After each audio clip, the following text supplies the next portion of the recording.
this bill and all the other bills throughout the year. Thank you.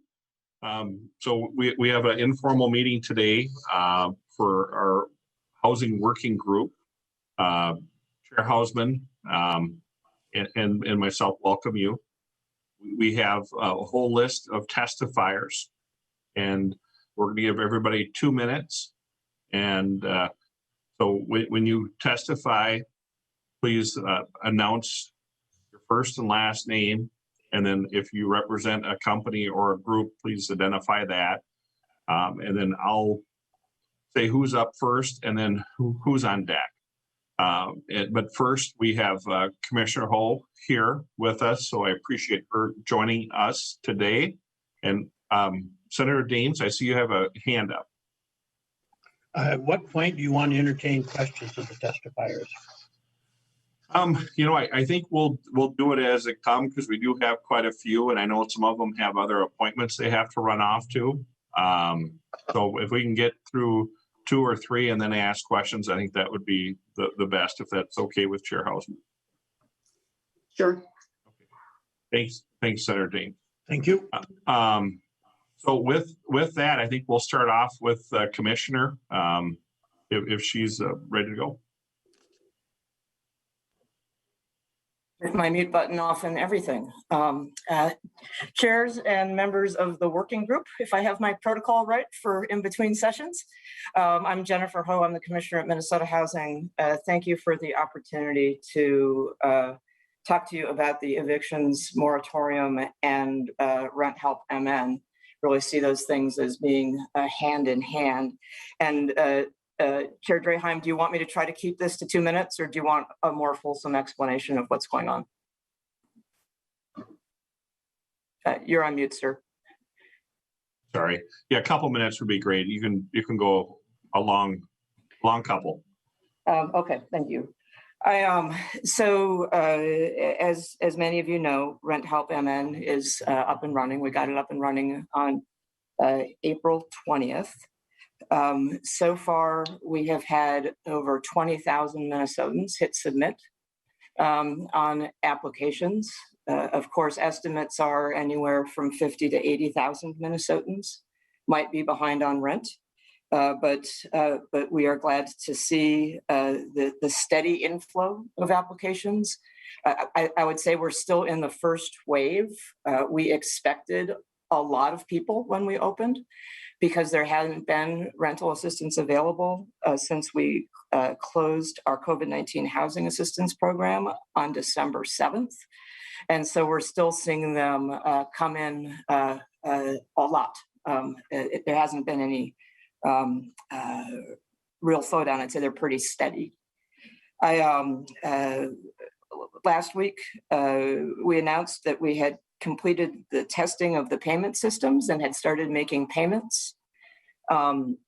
We've put out over $1 million so far.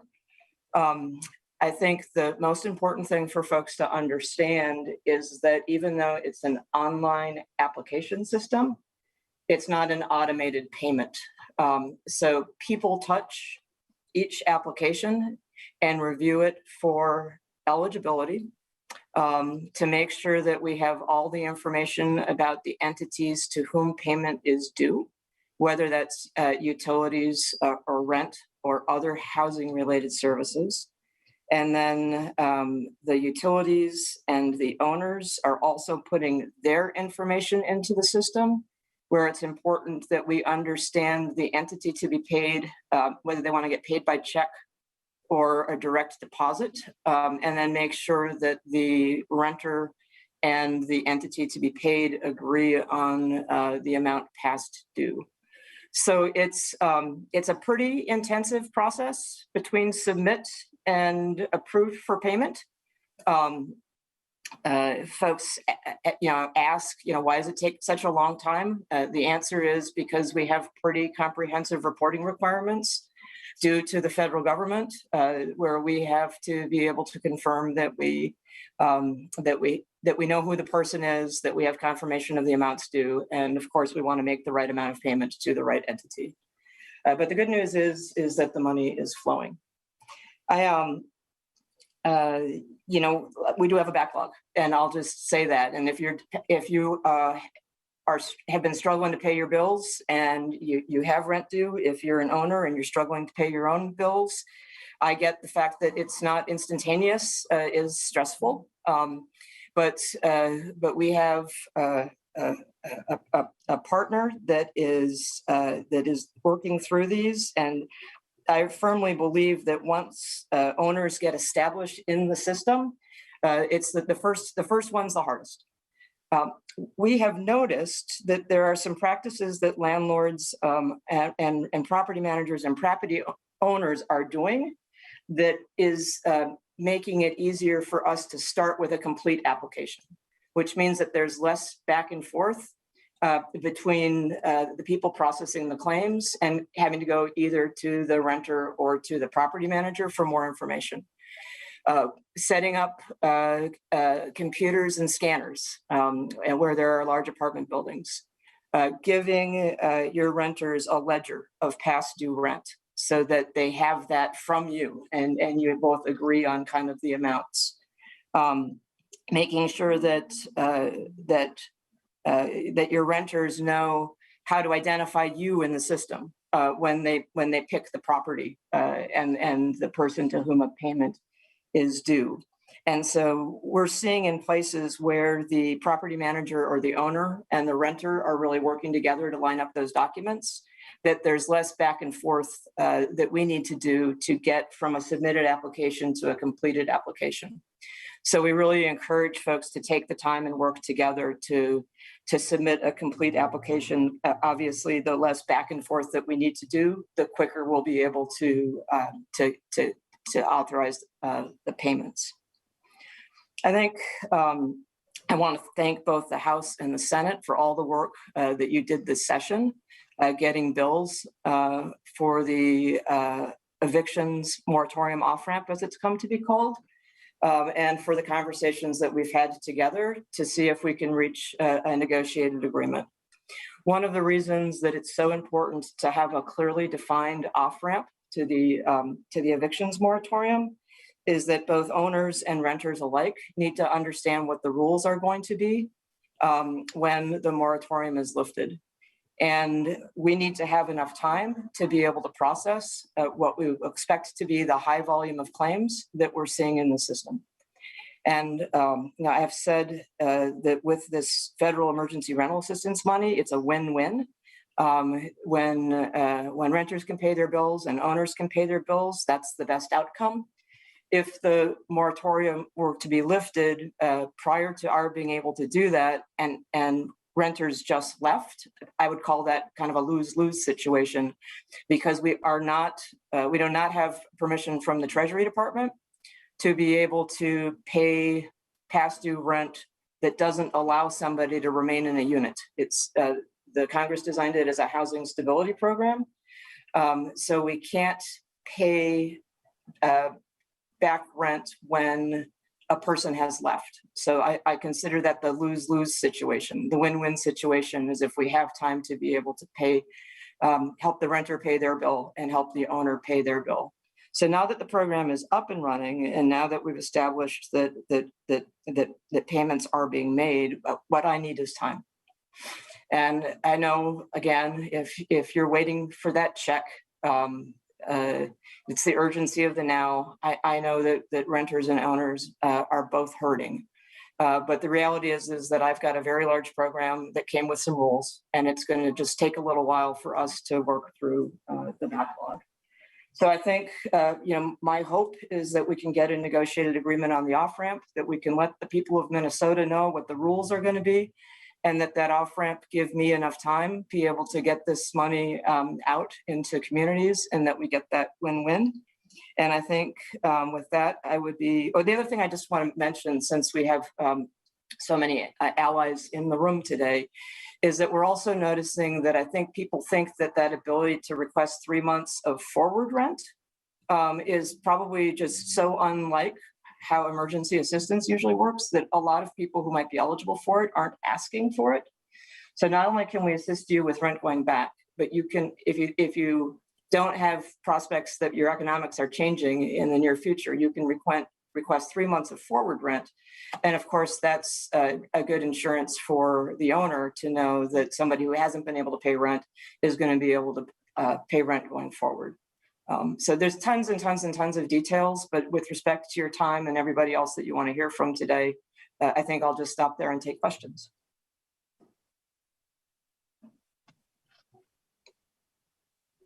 All right. Thank you, Commissioner, for your time.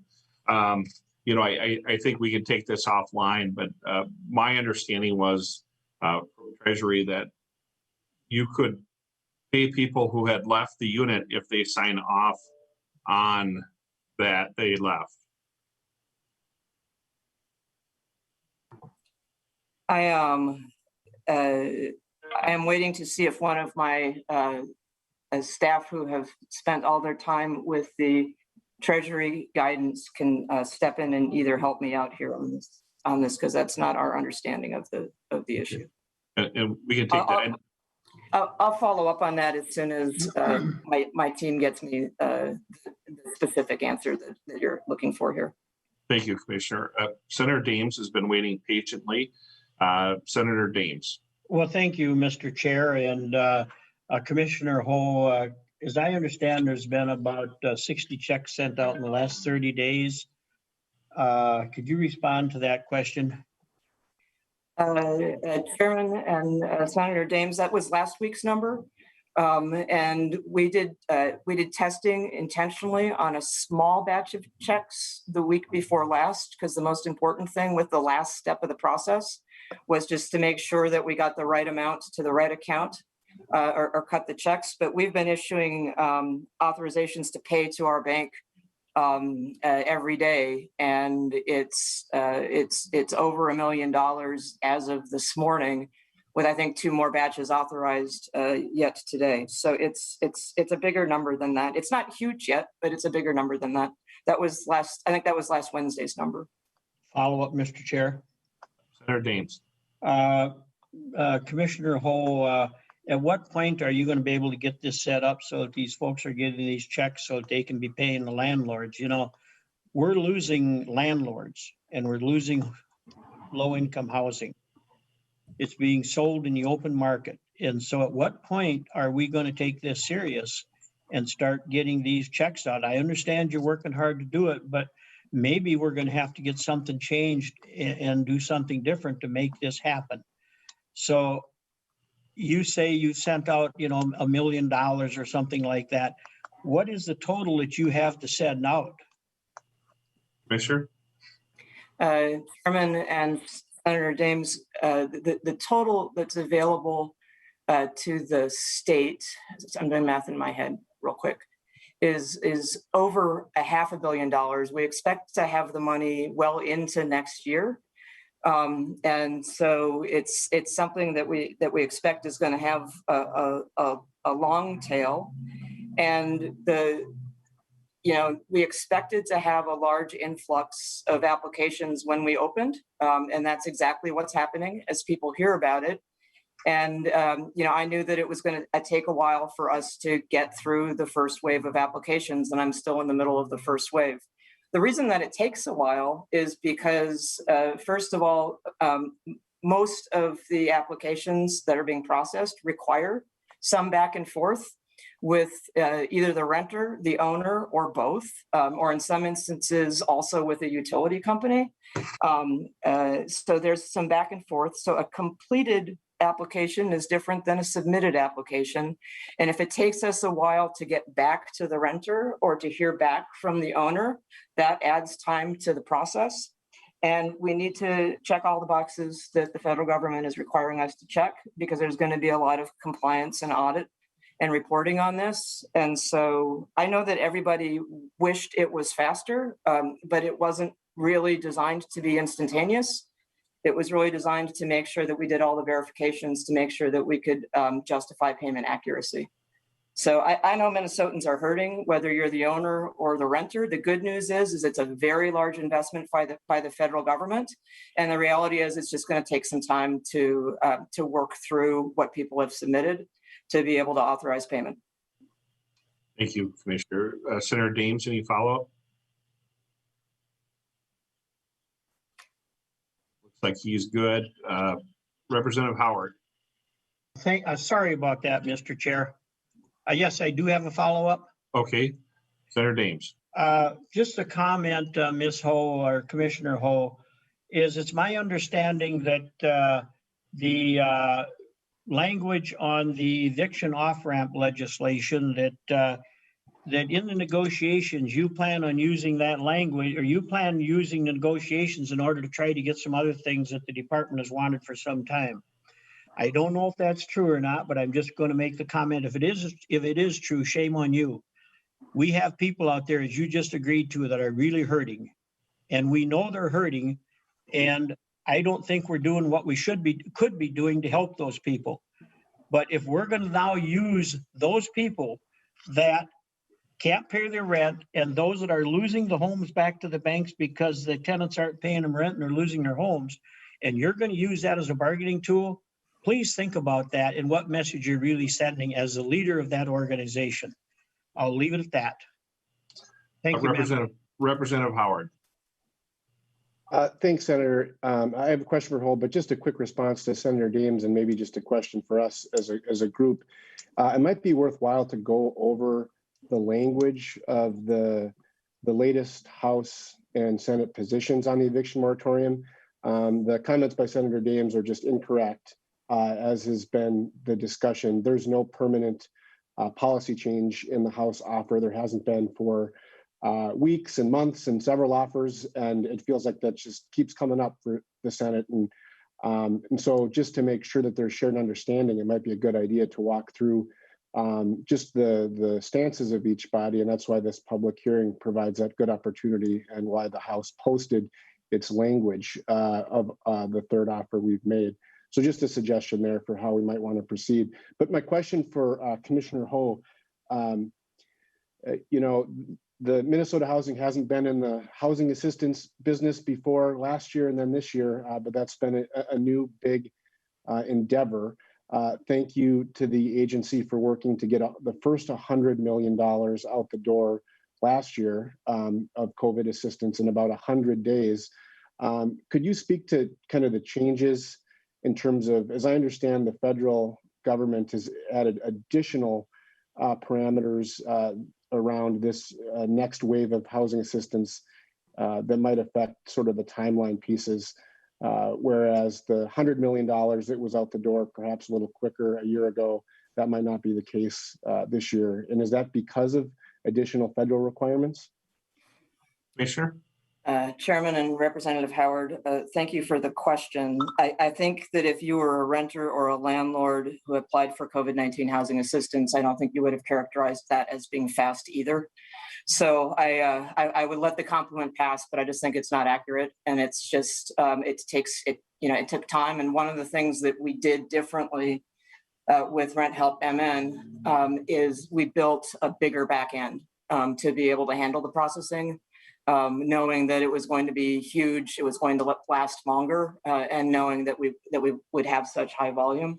So I just want to own the fact that if you are behind on rent, or if you are an owner who hasn't been paid rent for months, I can't move fast.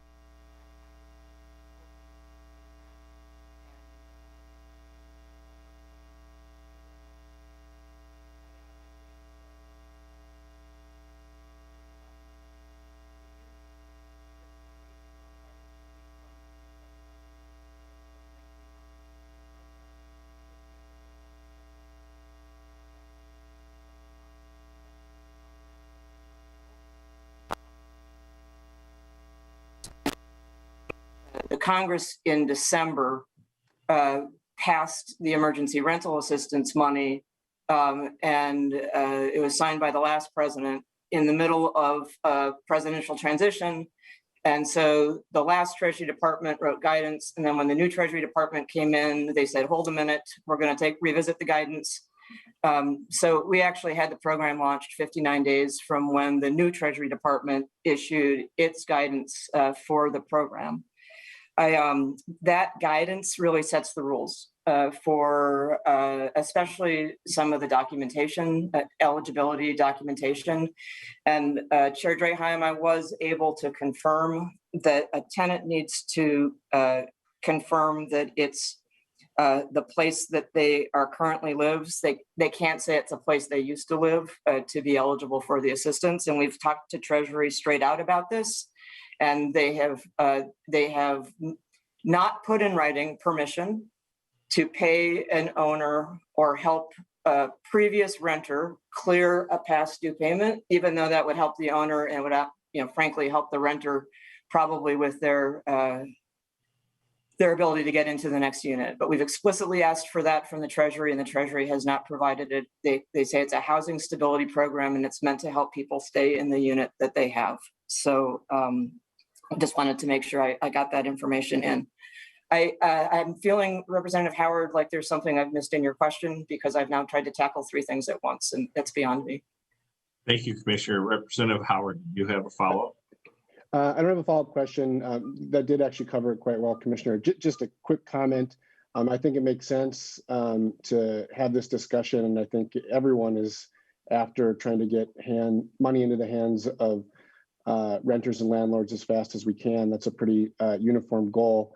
But just to comment on the reason I ask about the requirements is it seems to clear that this isn't a Minnesota specific issue. It's a national issue, and I direct folks to a story filed that just highlights this across the nation. Georgia has delivered 0.002% of its rental assistance allocation.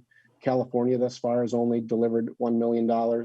And, partly it's because this country hasn't delivered rental assistance in this way before. And it would just make sense that it would take time to get this up running and do it right. And so I appreciate the conversation and the chance to hear more about it today. Thank you, Representative Howard. I think Texas has gotten out 100 million. So there's always both ends of the spectrum, but good point. I think next was Representative Ryer.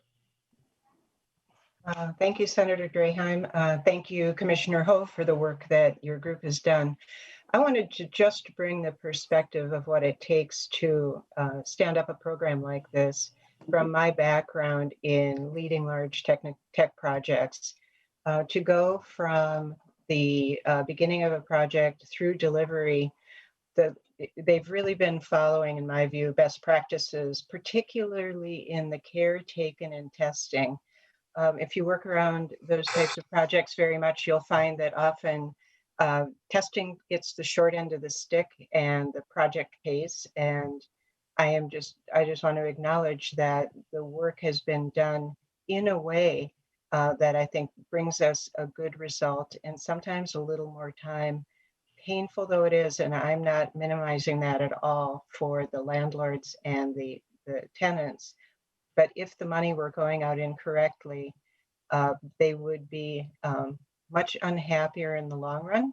And so would the state and federal governments. So I want to point out that it's not really going to save us time to find a different way to do it.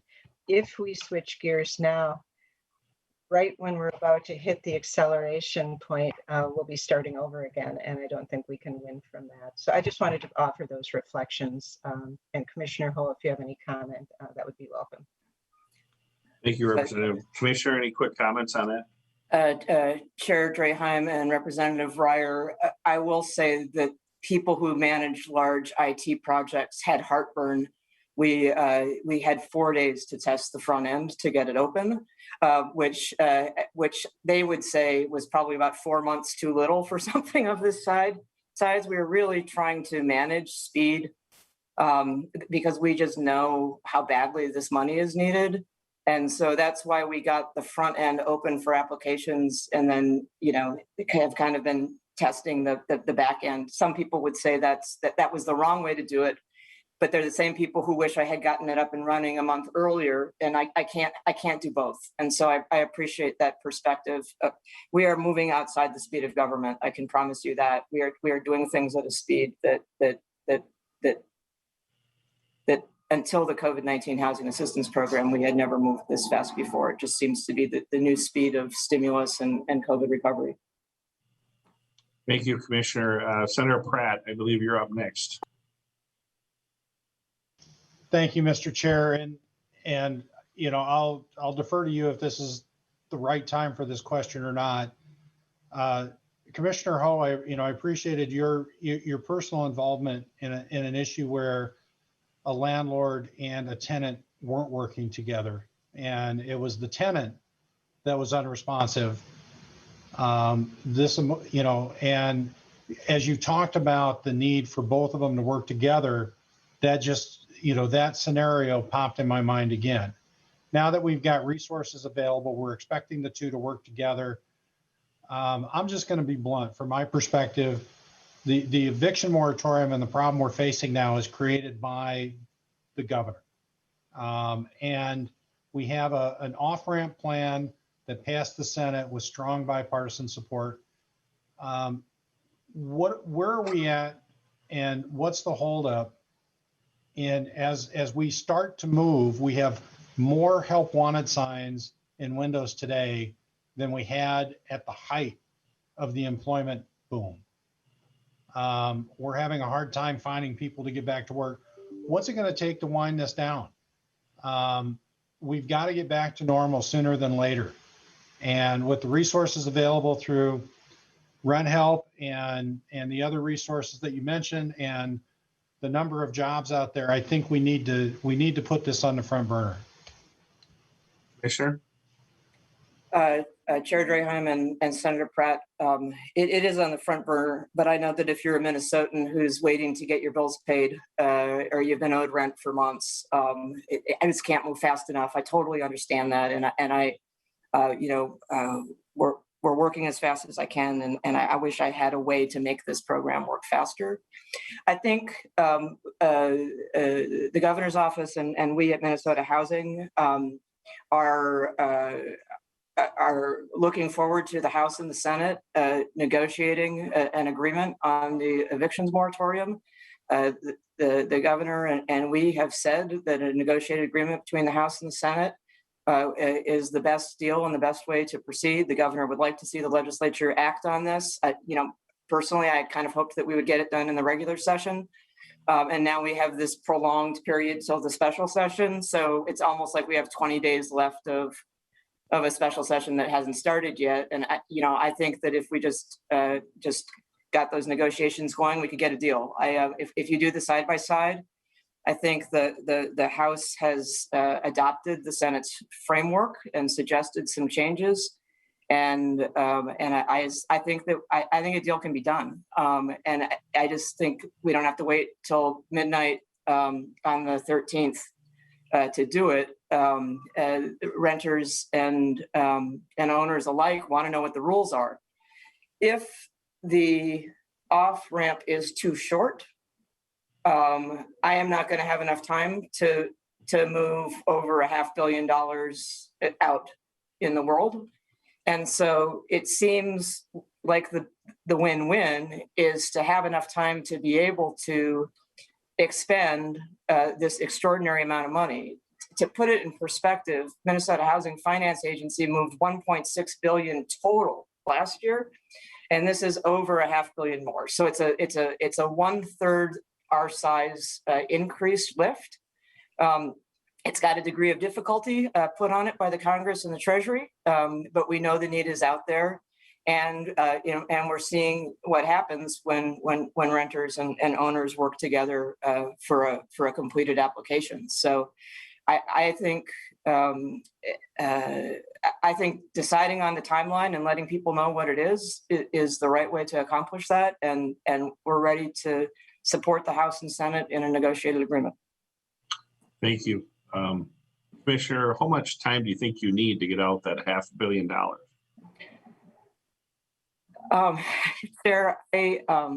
I'm just going to give you the honest answer. I don't know. I don't have $500 million requested yet, and I don't know when the end of the first wave happens, and when it begins to slow down, and we're just processing the claims that come in. I haven't even had the benefit of being able to have the second month, first of the month happen. So the 1st of June earlier today, I said the 1st of April, which tells you what kind of timeline I'm living in right now. But the 1st of June is right around the corner. And we'll find out whether that is a whole new group of people that come in. And then we also haven't really been able to help people understand that 3 months of pay it forward is for real. If people really understood that they could request 3 months going forward if they need it, I think we would be seeing larger payouts than what we've seen so far. So I think I'm old enough to know, don't answer a question that you don't know the answer to, sir. But as we have more days of experience, I think it'll be easier for us. We're hoping to have a dashboard up in the next few weeks so folks can monitor along with us. It's obviously a question that the public and the owners and the utility companies and the media and you all have the right to ask. I just don't have an answer yet. I don't know. I just don't know how big the first wave is. Thank you, Commissioner. Up next, Senator Pratt, did you have a follow-up? Yeah, Senator Draheim, and you know, if I recall, and correct me if I'm wrong, we've proposed basically a 1-year off-ramp. Commissioner, it seems like a year should be plenty of time to get this up and running. Why? And I know you've suggested that this should be a House and Senate negotiated thing, but you know, we know the governor's got his fingers into every little aspect of this thing, or the administration, and you as the representative of the administration, can't you tell us that, yeah, we should be able to get this stuff out in a year? I know other states are having success getting some of the aid out. I would think a year from now, we should be able to have this thing completely wound down. What reason wouldn't I be able to have this done in a year? Chair Draheim and Senator Pratt, we support a year. We could get more money at the end of the year if other states haven't spent money. So it's possible that I just keep getting more. I don't know if I have as much money as I need to help everybody who needs assistance. And I don't know when the economy rebounds and when people get back to work. So there's factors in here that with the March American Recovery Act, which did a second round of funding for the COVID-19 emergency rental assistance. I mean, that's money that I haven't even started using yet because I'm using the money that passed in the December Consolidated Budget Act right now. But so we got a second round in March that has a federal length of use that goes out into 2022. So it's pretty hard for me to understand when I don't kind of understand what the burn rate is going to be yet.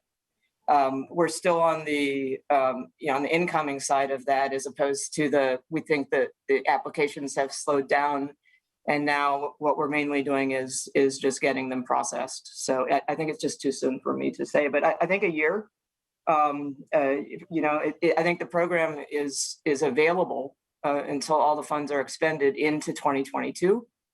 And so, even if we're long past kind of people feeling the economic crisis associated with the pandemic and folks are back to work, there still is a tail on this money as provided by the Congress. Thank you, Commissioner. Senator Dietrich. Thank you, Mr. Chair. And first, I want to thank you and Chair Hausman for having this public hearing. I think it's really good that we've been gone a few days since we last met publicly, and I think that it's good for people with so much going on with Rent Help MN. I think it's good to hear from people on what they're experiencing and just what they're needing. And then as we get to the budget, just hear again what we heard a lot during committee, but just hearing again where people are at. I also want to kind of follow up to what Senator Dames was talking about earlier. I'm not sure if he was talking about the notice provision. So I apologize if I'm, stepping out of order, but so there is the House has a notice provision in their bill. And when we had discussions, it was Senator Port, Senator I, Senator Draheim, and Senator Duckworth had some conversations. I was very clear that, I have a lot of those eviction notice bills. And that, because I think this is such a special, unique situation, I wouldn't call it good special, but it is so unique that we need to get, we need some notice, because I think people are so busy in their own lives that both landlords and tenants kind of need that splash of cold water to say, hey, this eviction moratorium is going to end. And so getting them some type of notice to say, hey, it's real, because they're so busy. They might get regular notices from the good landlords saying, you're late, whatever, and here's what you owe, but literally getting them that splash of cold water to say, hey, that eviction moratorium is ending, you need to pay up, there is help, and getting people pushing to get that help. I've been very clear, those are my bills, but I think this is a unique situation, and I am clearly focused on that's just for this. It is not a permanent change. It is just for this, to give them some type of, again, just a push to get them up. And, people are in denial. People are busy working, to just say, hey, how do I get help? And maybe that'll wake people up. It won't wake everybody up. Some people, it's going to have to, go to court. And my hope is that, the judges in court just tell them both, go over and apply to see if you apply. So I just want to kind of clarify that those are my bills. The House is pushing it, but I've been very clear. And we were clear before when we were having conversations that we kind of thought some notice would be good, and that it was just for this bill. We can have the debate on permanent changes. It has to go through civil law. We can have that debate next year. So I just want to kind of clarify that. So thank you, Mr. Chair. Again, thank you both of you for this public hearing. Yep, thank you, Senator Dietzig. We're going to take one more Representative Dice, and then we're going to go on to our testifiers. And I have up Jane Looney and Emma Schmidt, I believe, first. So just to give them a 2-minute warning. Representative, you'll have a question. I do. Thank you, Senator Drahan. What I do want to make a comment is this morning, Districts 13 and 14 had a talk with my local chamber. And one of the things that they brought up, and they did a survey on, what are folks needing to continue when we talk about improving the economy, what do they need? Emma, you cut out there.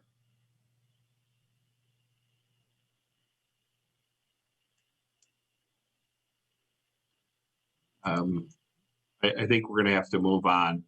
I cannot. I think eviction got to end sooner than later, because we're going to lose a lot of folks. We're going to lose a lot of housing providers. And when it comes to notification, I will tell you that if somebody's not paying their rent, they pretty much know it. When we talk about how busy people are, they really haven't been. A lot of them have been at home.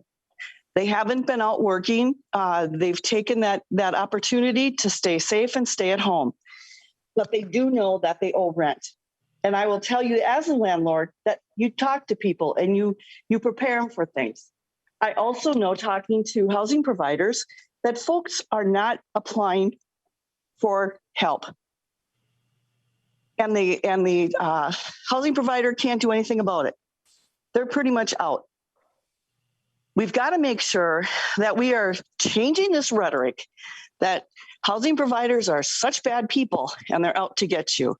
I will tell you that as a landlord and as a housing provider, I will tell you that there certainly are others on the other side that are just as horrible as well. We have, and this is everything. But this is drastic, folks. We're going to lose housing because there isn't housing, period. Realtors are looking for houses. They're talking to housing providers saying, hey, we need your house. But not only that, people do know when they don't pay rent, especially if it's been a long time. And so what we need to do is make it a shorter pipeline than possible, because people have to get out and they have to get back to work. We're not going to recover anything until we get folks back out there again working. I agree there needs to be proper notification, but it doesn't need to be that long. I guarantee you that housing providers are working with tenants to get payment now, and some of them are refusing to do it. So what we need to do is figure out how do we do it, and then we have to message it. We hire PR marketing firms for everything else. I'm sure this is part of what the firms can do right now. We have to get this going. We have to get money to people. or our problem is going to be 100-fold because we aren't going to have the housing to put them in. They're going to get evicted because the house is sold. We have to figure out something right now. And we can't look at what's our best, what's our wish list? We have to get out and tell everybody that we need to do this, or we're not going to have, or this is going to be a drop in the bucket compared to what we have. I've heard it this morning. I'm hearing it from different people. And quite frankly, Commissioner Ho, if the governor keeps his emergency powers, I don't know that we're going to have an economy to rebound. Because I heard from the DQ in Cold Spring is opened only very few hours because they can't find anybody to work at the DQ. We've heard from Panagold Bread Company. They can't get their stuff out. Well, that's a food shortage. We've heard from different manufacturers. They've had to turn down jobs, projects, which will never come back because they don't have people. The longer we keep putting this out, the longer it will just continue. So quite frankly, Commissioner Ho, how long do you think the governor will continue to keep his powers so that we don't see a rebound? Thank you. Yep, thank you, Representative. Commissioner, do you have any comments? Yeah, go Senator ahead. Graham, I was going to suggest, because we have used so much time on this first, whether now we could just go through all of the other testifiers without questions so that we get them all in. I thought one of the positives about today is hearing from wonderful Minnesotans. idea, Representative or Chair Hausman. We'll do that. We'll get through them all because otherwise we won't have enough time. I agree with you. So I think we'll Chair Draheim, yep, Commissioner. may I just say in closing, since we get a good audience on this, is that if you need help, go to renthelpmn.org or call 211. And there are people there to help you navigate the system. And you can even request a paper application if that's the way that you want to go. Thank you for the opportunity to have a public meeting today and to talk about this. I hope that we can get a deal done, and I look forward to working with you on that. Thank you. Thank you, Commissioner. And thank you, members, for the questions. We're going to go right into testifiers here. And just a reminder, first, last name, who you represent, and then we're talking about the Eviction Moratorium off-ramp and Rent Help MN. So please try to keep your comments to those subjects. Jane, are you available to start us off?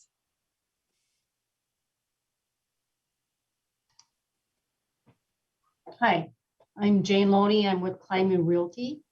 So thank you, Mr. Chair and Madam Chair and Commissioner Ho for taking time to listen to what our concerns are, specifically with the Rent Help Minnesota program, which we feel is in desperate need of help in the communication. And I'll just go through a few items that we're having problems with. So Kleiman Realty manages approximately 4,200 units for several owners located in Hennepin, Ramsey, Anoka, and Stearns County. And currently we have $489,000 of debt on the books just for residents who owe in excess of $1,000. Our experience with Rent Help leaves us wondering if or when assistance will ever come for our residents.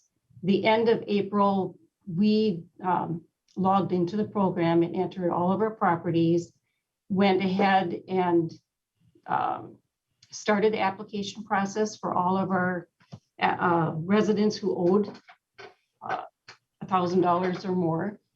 And we have no way of knowing if that resident has gone onto the portal to continue the process or, where we are in the process on these people. There's absolutely no response, none, from renthelpmn.org. Every time we try to send an email, it literally bounces back to us as undeliverable. We've contacted 211 and they just let us know, all we can do is take a message and give it to someone who never returns a call.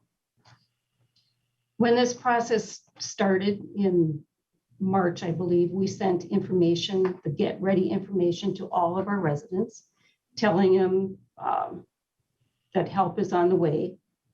which they haven't seen yet. And I understand and can appreciate that all of this takes time, but there's no communication letting us know where we are in the process. Then when we entered this information for the residents, we took it a step further and we sent them a copy of their lease. We sent them a copy of their ledger. We sent them a paper copy of the application so that they could fill it out. And we've had several of them tell us that they have. We've got residents that have told us that they've applied on renthelpmn, but they don't show up in our portal, so we can't even see that they've applied for it. We have applicants that are in our portal that aren't our residents. So other companies are ending up in our portal. We've had the opportunity to review 5 applicants, but could only complete 2 of them because the system either freezes up or doesn't let us proceed to a second step. You lost on where I'm at here. We've had the 2 that we were able to complete. Those residents owed either April or May rent. We have residents that owe rent for a year, and their process is being held up, although they've told us that they have completed their application online. So I don't know what criteria is being used to process an application. I would hope that it's based on. Ms. Looney, Yes. we need to wrap it up real quick Okay. if you could. We got 16 more Okay. testifiers. Okay. Any, Well- any final comments? Communication. There just isn't any. Thank you. Appreciate that. And testifiers, if you do, part of the big discussion between the House and the Senate has been, like Senator Dietrich mentioned, on notices. And I know from my experience in the industry and as have an apartment in St. Paul, I get notice after notice after notice. So when you do testify, if you can make a quick comment on that, how you handle that, if you do it, if you don't do it, so members can understand what happens every day out there in around Minnesota. So thank you for the testimony. Next up, we have Emma Schmidt, followed by Homeline. Good afternoon. My name is Emma Schmidt. I am the Housing Director at Lakes and Prairies Community Action Partnership. We're a community action agency serving Clay and Wilkin counties with poverty fighting services and programs. Throughout this pandemic, we've seen the highest need for financial assistance for housing payments more than we have ever before. The COVID-19 Housing Assistance Program gave us an idea of the current needs of Minnesotans. So from the end of August through December 2020, 899 households were assisted with over $1.1 million of assistance in just our 2 counties alone. But we anticipate that there's going to be an even greater need at this time due to the ongoing effects of the pandemic. We acknowledge that landlords, of course, need to be paid and made whole from the non-payment of rent. And we know that it makes more sense to keep people in their housing rather than have them enter into shelters or be rehoused for both tenants and landlords. Funding through Rent Help MN is there to help people. And we request that the eviction moratorium is maintained until the program is able to process payments or other protections are in place for people eligible for these types of programs.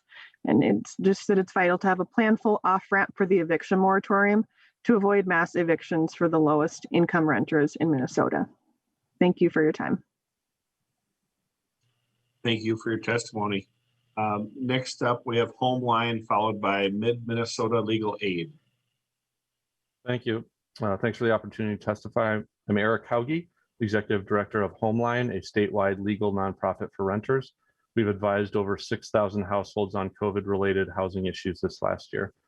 Minnesota has seen just 8% of a normal year's worth of evictions this past year. Returning to a normal year means a minimum 15,000 evictions. So if this is the plan, we're not actually discussing an off-ramp of the moratorium. We're discussing an on-ramp to how a lot of evictions will resume.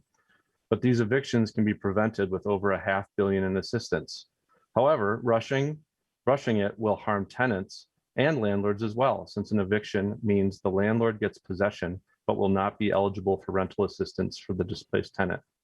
Unfortunately, we are seeing a very common issue that was the norm for tenants before the pandemic.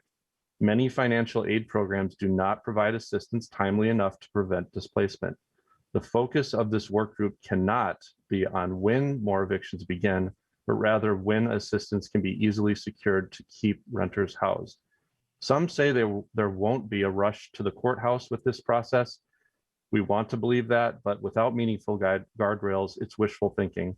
With an estimated 69,000 households behind on rent and countless relationships soured by retaliatory efforts to circumvent the moratorium and more, things are boiling over. The pressure cooker of the past year of overdue rent will lead to needless displacement if money isn't moving quickly. And to be clear, the exception language in the House bill provides a way to deal with concerns on tenants often referred to as bad apples. We submitted joint written testimony earlier this month outlining safe guardrails. In short, 3 key points. First, again, over $500 million provides opportunity to make landlords whole and protect tenants from eviction and displacement. But the timeline and the process must be designed to ensure nobody is displaced who might be eligible, but who might be unaware or still trying to apply or have applied and are waiting. Second, require adequate advance notice about what is owed and when. There's never been a more confusing legal landscape for tenants and landlords in Minnesota history, so the general public doesn't know what the plan will be. Given lengthy periods of disputed rent, detailed accountings help tenants, landlords, rental assistance providers, and the courts. And lastly, prevent improperly filed pandemic-era evictions from negatively impacting tenants' rental history through automatic expungement of these cases. Thank you for your time. Thank you. Next up, we have legal aid followed by Housing Justice Center. Thank you, Chair Draheim and Chair Hausman and members of the working group. I'm Ron Elwood with Legal Aid. And I want to thank you today for the honor of allowing me to testify in this hearing. And as you pursue your deliberations toward balancing the interests here and reaching an agreement on the eviction moratorium phase out, I would respectfully offer what we see as the 3 overarching goals. First is to, at best, prevent as many evictions as possible, and at worst, to minimize to the extent possible the number of evictions. Second, and equally important as preventing eviction is, as you've already discussed, ensuring that the rent owing and due is paid to and collected by landlords, and also to allow the process to continue to allow expedited evictions of those engaging in illegal behavior or property damage. And third, to ensure that the courts have the flexibility they desperately need to both manage their caseloads efficiently and effectively and schedule appearances and trials so as to make sure they are both conducted expeditiously, but not at the expense of due process and justice. As you know, evictions adversely impact not only families and children, but generations to come. There is no dispute with the studies, both here and across the country, that evictions fall disproportionately on people and communities of color. And further, as has been documented here and in pre-pandemic studies at the Boston University School of Public Health, evictions extract a heavy health toll. This Boston University study found that those evicted suffer worse health outcomes, especially for children in those families, and that translates into higher health costs for the whole system. The pandemic has been often discussed, has highlighted and exacerbated these disparities in health issues. But you have the tools in both the House and Senate versions of the bill to fulfill these goals.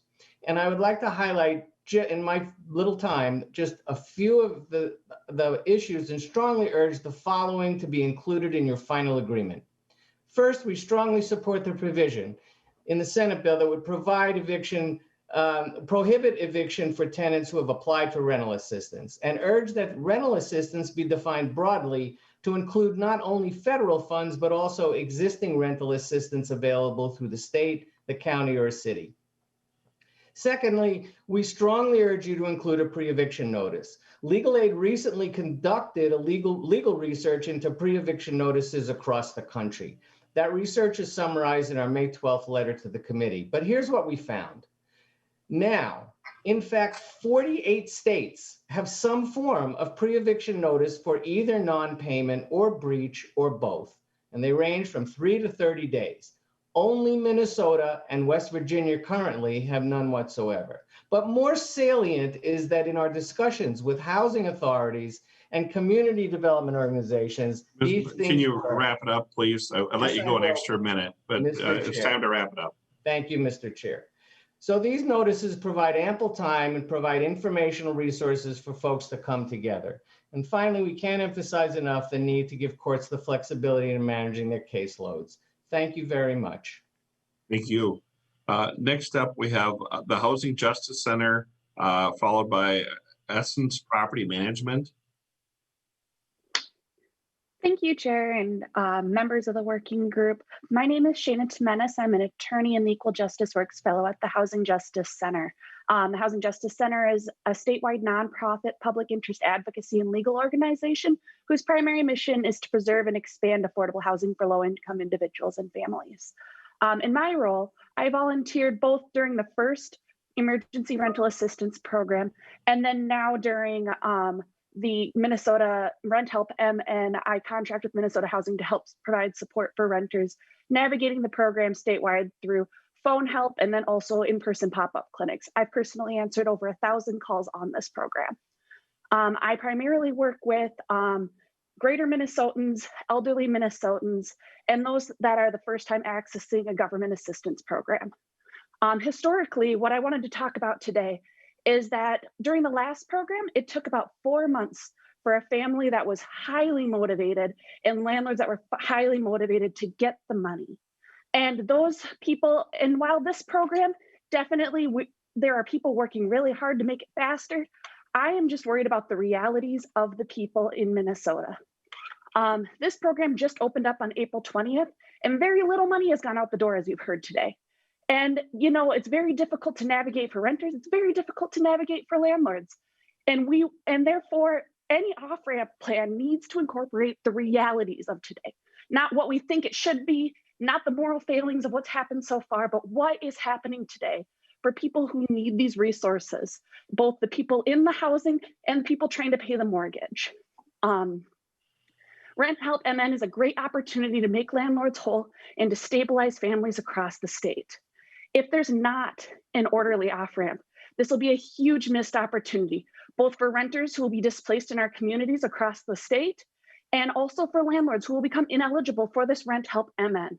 Most importantly, I just want to say, as a Minnesotan, it would be a moral failing of the members of this state if someone is forced out of their home when there's over $670 million of rental assistance that is to support these families to stay stably housed.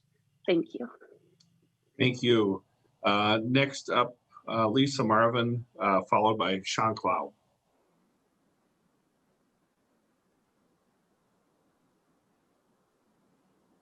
Do we have Lisa Marvin with Essence Property Management on?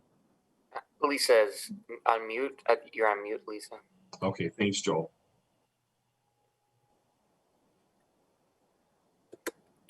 She appears to not be on mute, but we cannot hear her. Maybe we'll move on and we can come back to Lisa. Now? Can you hear Oh, me? there you are. Thank you, Lisa. Sorry. Yep. I am Lisa Marvin, CEO of Essence Property Management. We have 1,800 homes in the state. We do homeless youth housing, homeless family, affordable housing, market rate, and so forth. We have 82 applications in the system right now. And I need you to understand one point first. That's 306,107 in past due rent with just those 82 applicants. If you don't understand how much we as owners and managers are dying right now, I need you to understand 82 applicants. This is not ones we did. They came in, we set up our properties. We have given them letter after letter after letter. So notices, let me tell you, many. We have killed a few trees with the paper we have been sending out. We always have given notice. We do affordable housing. It's important to keep our families and individuals housed. So notice has never been an issue. We always give notice past due rent. We give a second notice in the month. Second, that I really need people to understand is 93 residents right now currently who have not paid money for months have not applied the first time and have not applied this time. And in my heart, I know they have no intention of applying. This off-ramp has to address that now. You are fundamentally impacting. We have canceled capital improvements. We are challenging with other issues. I need rent to do the things we need to do to keep this housing safe and whole. You cannot have people that refuse to apply and you allow a year for them to sit there and us do nothing. It does not work, my friends. And I don't want to evict anyone. We want people to stay forever. Turnover is expensive. That's never been our issue. And please do not portray people that way because it's just simply not true. We have housing in 38 cities. We have not seen one payment. We have not gotten one person approved. The first program, although Commissioner Ho says it was slow, I can't imagine what this is to do this. It was not slow for us. The first system worked well. We got people in, we got them paid. The checks came reasonably correct. And if not, they were corrected. This system is a nightmare to navigate. It freezes. We get no return calls from 211. We get no emails back. I have good friends at MHFA because they're all good people. And we've shared with them the 15 problems that are with this program. Please fix it. You can't go to the next screens. We can't help people. So we do this. We have to allow evictions to occur for people who are refusing to apply for assistance. It doesn't work any other way. And please hear me well, a year does not work for that. You're going to hurt us terribly. And please try and give MHFA the assistance they need to get this moving. Because I'm shocked there's 1 million. As a representative of this greater Minnesota area, we have not found or heard from anyone that has received $1, and we are worried. Thank you. Thank you. So next up, we have Sean Clow, and then followed by Jeremy Wise. Sean, you're on. Hi guys, how are you doing? Can you see me or hear me? Yep. Please state your name for the record and tell us who you represent. Yeah, Sean Clow. I own and operate a number of companies here in Mankato, specifically River Center Properties for the apartment end of it. And then I also own 4 extended stay hotels here in Mankato, and we are dealing with some of these concerns being expressed here today on both ends. So I will introduce you to Gail Flores, my property manager and GM for 10 years now, who is dealing with an issue of this moratorium where we cannot evict a tenant at one of our extended stay hotels. And the incident she had to deal with repeatedly for the last, Gail, 7, 8 months, 10 months? For the last time, Gail Flores with Riverside Suites. In regards to the eviction moratorium, we have a hotel guest that has been creating 20 police calls, if not more, over the last 10 months, involving guests at the hotel, her children, our staff. And with the eviction moratorium, even with the hotel, I cannot evict her. So she has been arrested 3 times. She for assault, has lost her child. The latest incident that happened, she assaulted one of our hotel guests on camera, caused her traumatic injury and physical injury. 2 days later, she was allowed to come back to the hotel, and I was told I didn't have an option to not have her there, even though she had committed a crime, even though she had been arrested. I didn't have an option to not have her there. So my issue with this part of it is on the hotel side is, when is enough for the safety of other guests and or my staff, who I have lost staff due to this guest. That's on with our hotel end of it, but this represents several incidences over several hotels. But specifically, we have this video of this guest assaulting another guest, and the assault takes place with her and her 10-year-old or 13-year-old who know that there are no consequences for them. They do as they please, but she represents not just herself. There are several of these in our hotels that we cannot remove. Ms. Flores has had contact with the Attorney General's office through the governor, who have called her direct and told her we have to take this woman back into our hotel. A woman who has had her children taken away, a woman who has been charged for selling drugs, a woman who has assaulted another guest at the hotel, a woman who has threatened my staff, and a woman who has caused my staff to quit. And I've lost staff. I've lost guests that also stay at the hotel because this woman knows she doesn't have to comply to any rules, regulations, any of it. That just standard procedures that we ask all guests to comply with. So we have no recourse to adhere to just standard of living. This moratorium, if it extends, allows these people to run amok in our hotel world, not just our apartment world. And then the things we're experiencing now in the apartment world, we got 20% of these people that owe us money, which is 80 people out of 400 or 500 people right now. 20% of them will not comply with filling out the paperwork. They won't comply because they know that they have been employed all last year and they know they will not give us their W-2. Or their pay stubs. Or their current pay stubs. And we know they're working. We follow them. We know they're gainfully employed. We take pictures, we take video. They're gainfully employed and they are not in a minority category. They're not in any category. They're just working the system. 1 out of 5 of them are just riding the wave. And we have no safe clauses to just bypass them to get the monies available by the federal government or the state government or the county government. They won't comply. They won't return our calls. They won't return our requests to help them fill out the paperwork. We've been very diligent in working with them, et cetera, et cetera. I had to cut you off, guys. We got a lot of testifiers. I appreciate it both. Gail and Sean. Jeremy, did you have anything to add real quick before we move on?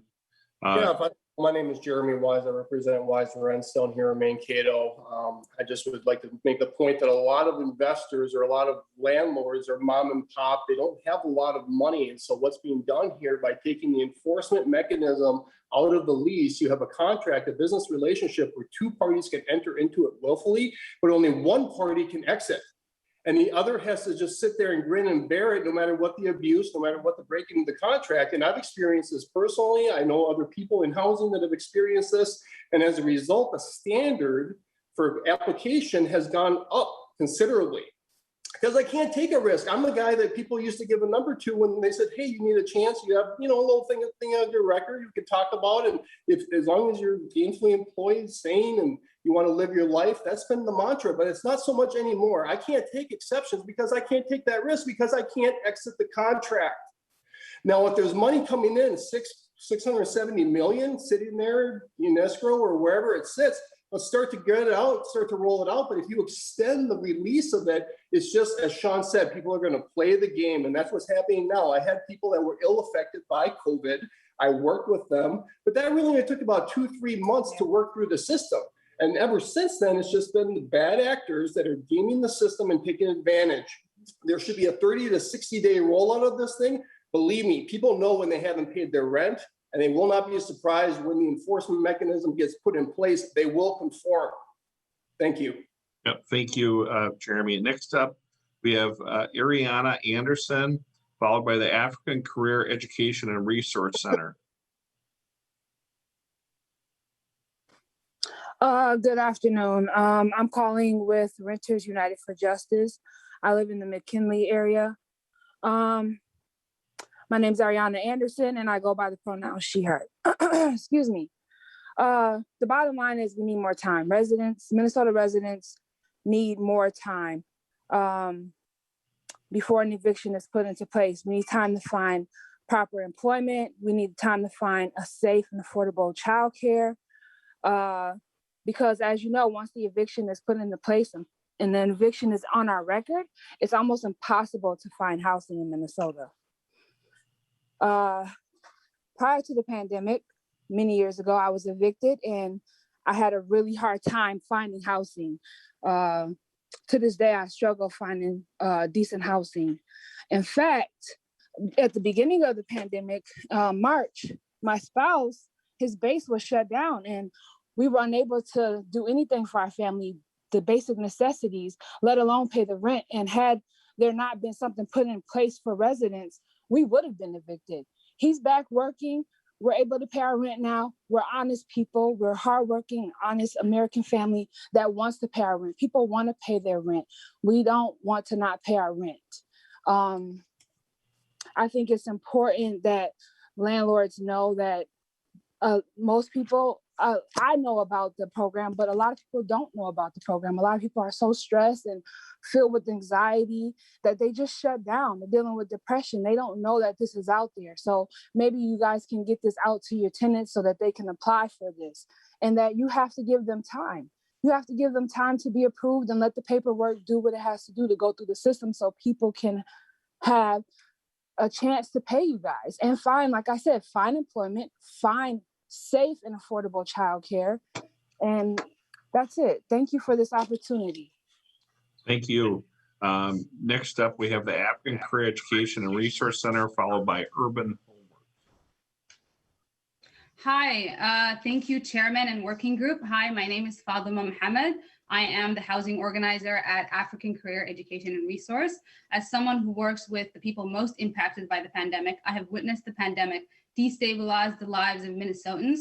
Tenants have lost jobs, many have lost their lives, and many would have lost their homes if it weren't for the eviction moratorium. For example, I am here today with a grandmother who cares for her 7-year-old son who would absolutely be evicted for non-payment of rent if it weren't for the eviction moratorium. I want to urge you to continue to stabilize housing for Minnesotans while Minnesotans recover from the trauma of a century, as they find work while the economy truly recovers, and as they find childcare while the world starts to open up.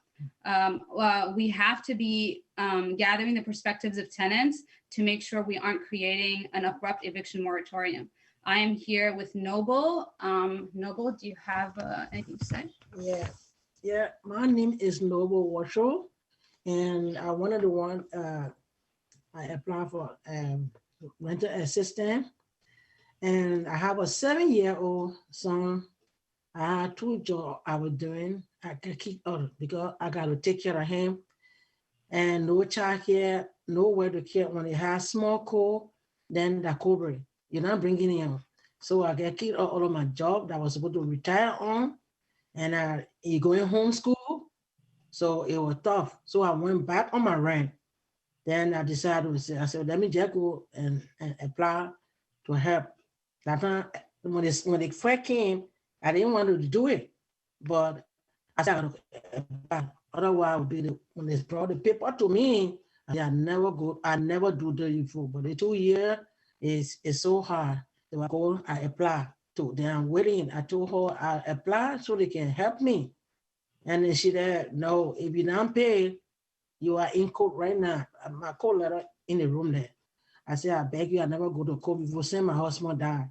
So please, I'm looking for work, but I don't know what to carry the ball. But bear with us, help on the way. So you people doing great. And I want to thank you guys for the program. And I want for you to keep the law that way to the landlord that we're looking for help. And you people finding help for all, and we're looking for a job so they can bear with us, because we already know that what will come on the country. Sorry for my English, I come from different country. So my ego. Thank you. We are running a little long there. Thank you both for your testimony. Okay, next up, thank you. Thank you bet. Urban Homeworks, followed by Hope Community. Hi, I'm Asale Sol Young, the Executive Director of Urban Homeworks. Chair Houseman and Draheim, thank you for holding this public hearing. Urban Homeworks is a 26-year-old affordable housing organization in Minneapolis and St. Paul. We develop and maintain 136 units of affordable rental housing. We develop and renovate properties for affordable home ownership as well. And community development and responsiveness is at the center of our work. We're here to reiterate the ask that we maintain the eviction moratorium until after the rental assistance program funding actually runs out. We are a housing provider for nearly 500 people, the average of whom are making between $19,000 and $20,000 a year. 29% of those residents have come to us directly out of homelessness. And our philosophy has always been to work with residents as needed when they hit a financial difficulty that makes paying rent harder. We have used various forms of communication to alert our residents to the assistance, including text messages, phone calls, emails, direct mails, and in-person communication. We are working alongside our residents to submit applications. It is a slow process. It's an arduous process, but it's worth it because stabilization is central to our work. Typically, families in our housing have a hard enough time finding stable, dignified, and affordable housing, and evictions on their records will only make future stability harder. I think everyone here knows that. Early off-ramp will lead to high displacement and increased rates of homelessness, which the cities of Minneapolis and St. Paul are already struggling with. The money is here, and as Commissioner Ho has shared, the process is moving. And I ask on behalf of our 500 renters and their families outside of our housing, as an affordable housing landlord, that we maintain the moratorium until the rental assistance funding no longer exists.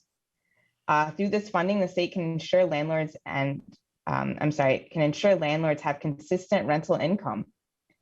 As the commissioner stated several times, this is truly a win for both renters and landlords like ourselves. And that is all I wanted to share. Thank you so much again for holding this forum and for your time. Thank you for your testimony. Up next, we have Hope Community, followed by Volunteer Lawyers Network. Hi, I'm Alyun. I am the Community Ownership Program Coordinator at Hope Community. Hope Community represents both landlords and tenants. Our community ownership program helps tenants become homeowners, including working with current renters who want to buy the buildings they live in. It takes money to keep property maintained in a good shape for residents. So we need to make sure this public investment gets used to support residents in quality and affordable housing. Evictions are bad for tenants and the community, and it could be incredibly damaging for our residents who aspire to become homeowners. As we come out of this pandemic, we need to make sure that people are stable as we come out of this pandemic. We need off-ramp policies that provide support for both tenants and landlords. As a nonprofit developer, we think there should be more public funding to support tenants and landlords during this process. We are helping tenants with emergency assistance. We recognize we need time for tenants and the rental assistance program. Thank you for your testimony. Next up, we have the Volunteer Lawyer Network, followed by Committee for Civil Rights Under Law. Thank you, Chair Joyheim, Chair Hausman, and committee members. My name is Mariah Kruger, and I'm the Housing Program Manager and a Resource Attorney at Volunteer Lawyers Network, or VLN. VLN is a small Minnesota-based nonprofit that provides free legal services to low-income Minnesotans who otherwise could not afford a lawyer. We do this by matching our clients with private bar attorneys who are willing to provide their legal services for free. VLN's housing program, along with our legal aid partners, staff legal clinics at every eviction calendar in Hennepin, Ramsey, and Anoka County. We work with courthouse staff to coordinate our clinic services on site, and we provide legal services to both income qualified landlords and tenants. My primary concern with the end of the moratorium is that we get flooded by so many cases that we are not able to provide the services that everyone needs.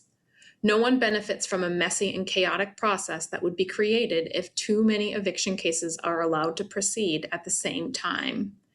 And while the eviction process is relatively quick in Minnesota, it is still a process that takes time, and each step needs to proceed carefully, appropriately, and correctly. And even if we could move a large number of cases through one part of the process, there are several steps in the process, from filing a complaint in court to having an initial appearance, to a possible trial, to a possible forced removal by the sheriff at the end of a case. Each of these steps, once again, takes time and is a process that's directly connected to the number of people that's available to do the work. I ask that this group carefully think about pre-eviction notice, which could allow parties to avoid court if possible, and which could also allow cases to move forward and help spread those cases out over a reasonable amount of time. I further urge you to give discretion to the courts that need to slow down the eviction process and need more time to process cases than what is statutory allowed right now. I also further urge you to carefully think about rental assistance and making sure that that rental assistance is available to everyone who needs before evictions are allowed to continue. Thank you for your time. Thank you for your testimony. Next up, we have the Committee for Civil Rights under Law, followed by Mr. Nesvig. Thank you, Mr. Chair. My name is Larry McDonough. I'm with the Lawyers Committee for Civil Rights under Law. Been representing landlords and tenants for almost 40 years, and I was a mom and pop landlord off and on over the years as well. To respond to the Mankato landlords, there are several exceptions to the eviction moratorium that might apply to the facts that they were discussing, so they should talk to an attorney about that. I'm going to do a very brief slideshow. Well, I'm not sure I'm going to have the ability to share this or not. Okay, looks like it's not letting me on right now, so I'll just talk instead. So the eviction moratorium is a public health order. It, there have been studies around the country that have shown when evictions were opened up, there were a lot of infections and deaths. Over the summer last year, over 4,000 deaths in Texas. The study authors estimate around 700 lives were saved in Minnesota last summer. And when you extrapolate that out over the more infectious period of last year, my estimate, looking at all the medical modeling data, is that the state saved about 2,000 deaths by having the eviction moratorium. There are about 16,000 evictions a year in a normal year, and perhaps that's as many that are on hold if you ignore the economy. But looking at the economy, we have unemployment data of unemployment the census has estimated around 194,000 unemployed tenants right now, 70,000 not up to date with the rent. And so what we recommend is the courts be allowed flexibility in scheduling cases, that there be pre-eviction notices in rent cases and breach cases and pre-filing mediation, and that rent cases be staggered to flatten the curve, that rent cases should wait until rental assistance is available, and that they should be staggered with the cases that have the longest debt go first, and then kind of go in kind of monthly increments. So you flatten that out over about maybe 4 to 6 months so that the courts aren't overwhelmed.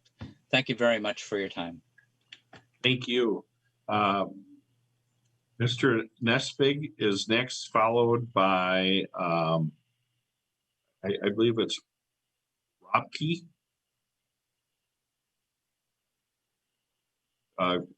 Is Gordon available? I saw him earlier on.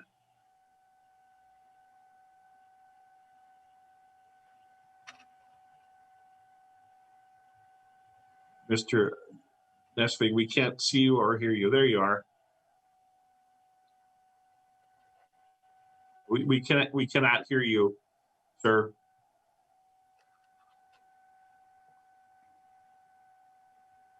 Yeah, we still cannot hear you.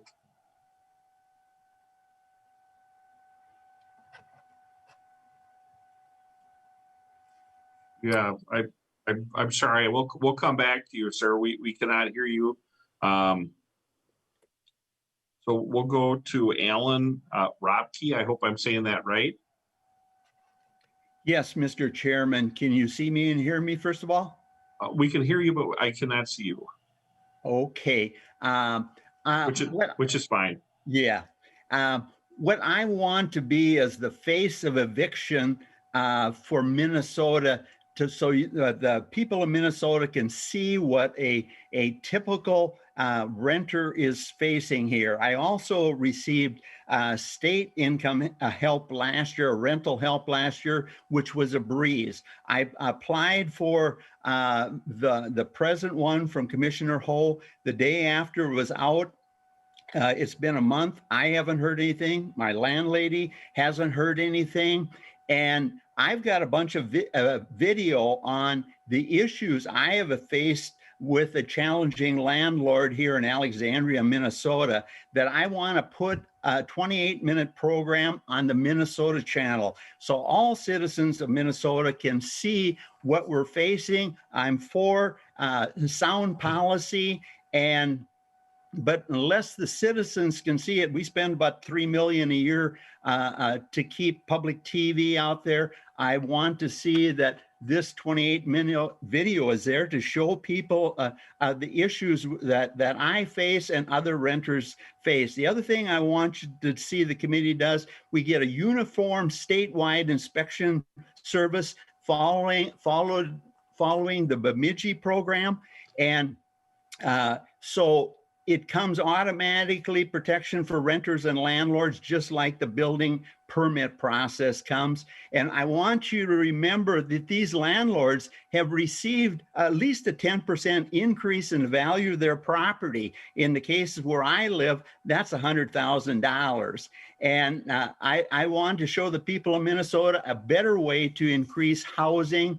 And I want to talk about appraisals and MICE and all the issues, Mr. Chairman, that we're facing. But I need to do it on the Minnesota channel and have it run a number of times. I've broadcast before, and I think the citizens of Minnesota, as well as our legislators, will find it fascinating. I want the solution addressed automatically, just like the situation for building new homes or remodeling homes. We got a state building code, and let's get a state rental code. I appreciate the testimony, but I do have to cut you off. We are running late here. Thank you very much. Yeah, thank you. Appreciate the hearings. Great. We're going to go to Sheila Melton, who is our... I see two representatives have their hands up. Chair Hausman, can you wait till we got one testifier left? Mine was just to make a clarifying point that for Sean Clow and Jeremy Weiss, if they're still on, just a clarifying point. Sean or Jeremy, are you on? Just for the public record, that what I would want them to understand, if we could quickly pass a well-designed off-ramp, which is what we're trying to do, we could help them because, for example, our House bill allows evictions in cases where a tenant poses a danger to others or engages in criminal behavior.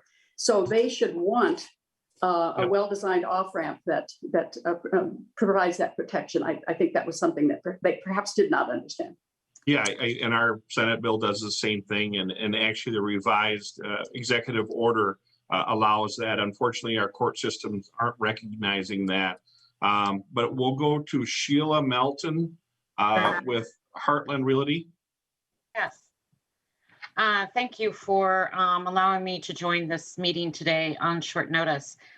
I am Sheila Melton. I work for Heartland Realty Investors Incorporated for 36 years. We offer both affordable housing and conventional housing across the country. We work through 9 different states. Our corporate office is in the state of Minnesota, Minneapolis, Minnesota. What I wanted to bring to the table, I don't like to just bring complaints to the table, but maybe some possible solutions. I am in charge of the rental assistance programs through many states: Illinois, Indiana, Ohio, Minnesota, California, Oregon, and Virginia, and Texas. So I have been on all the various state rental assistance software or portals to apply as a landlord and to also help our residents apply as well. I do have to say I did send off an email yesterday, and I am appalled and very frustrated. I'm not going to rehearse everything that everyone else has said, both Lisa and Jane.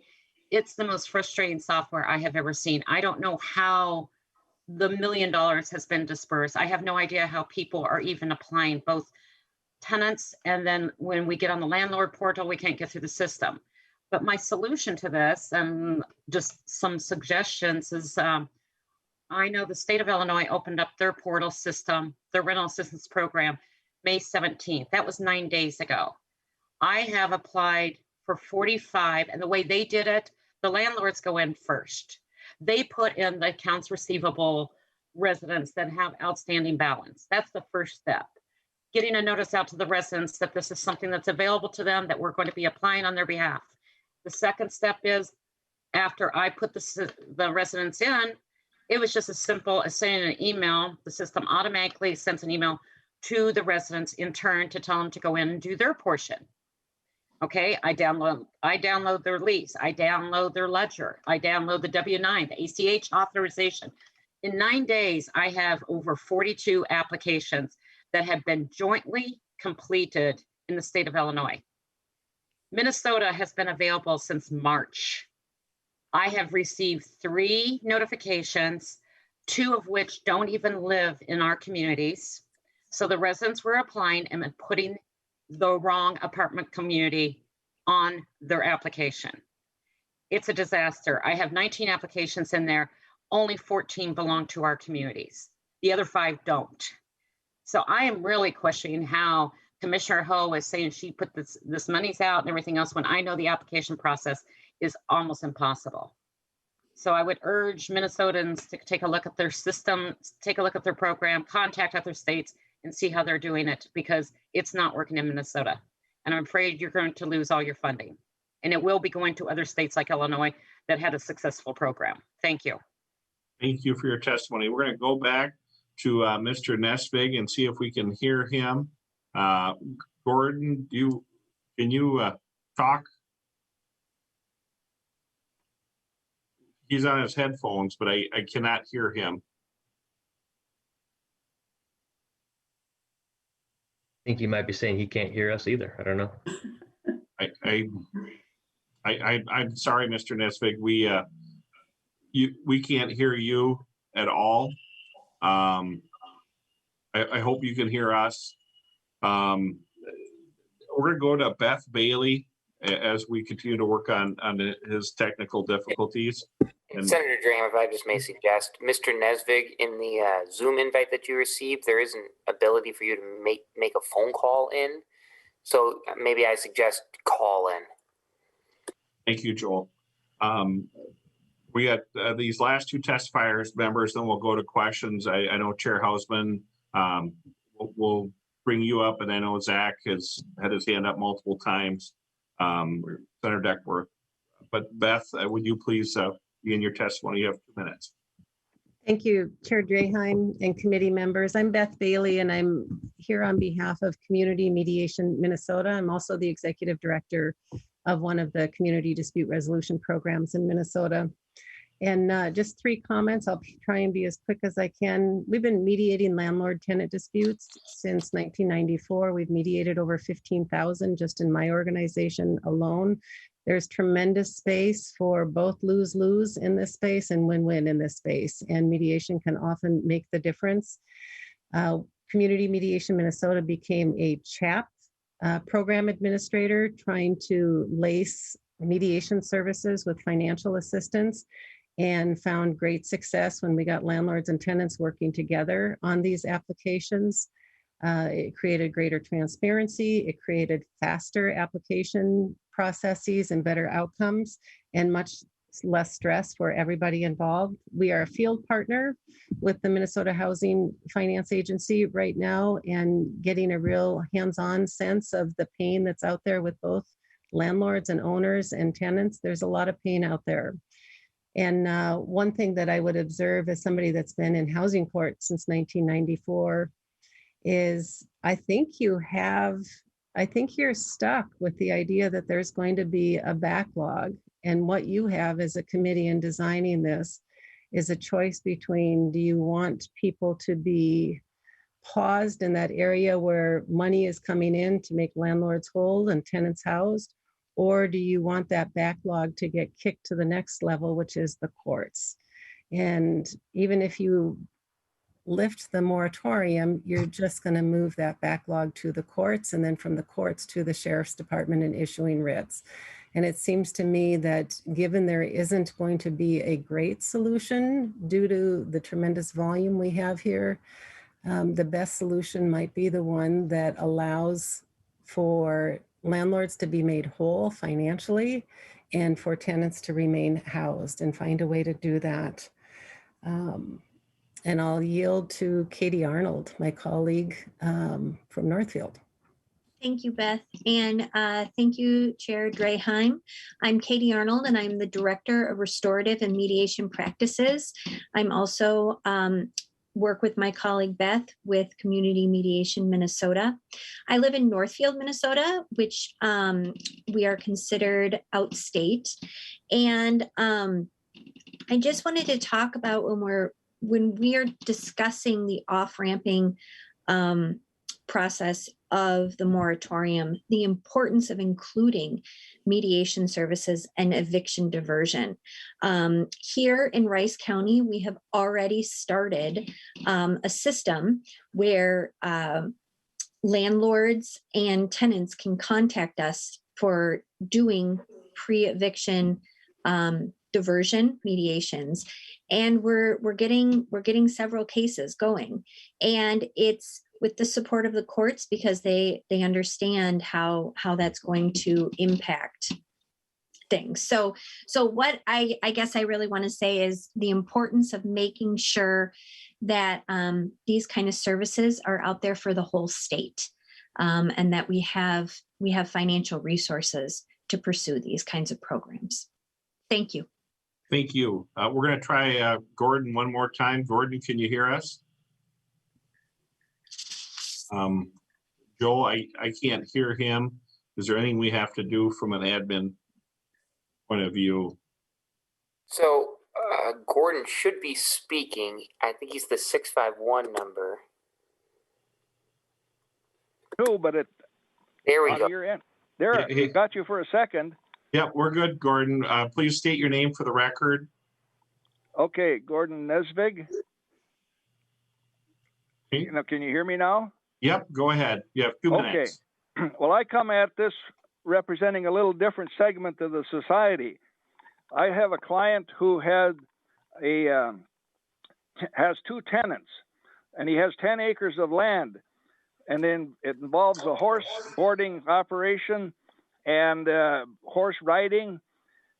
We had an eviction hearing in court because 78% of the property is commercial, and they testified in open court that she makes $15,650 a month, or $187,800 a year.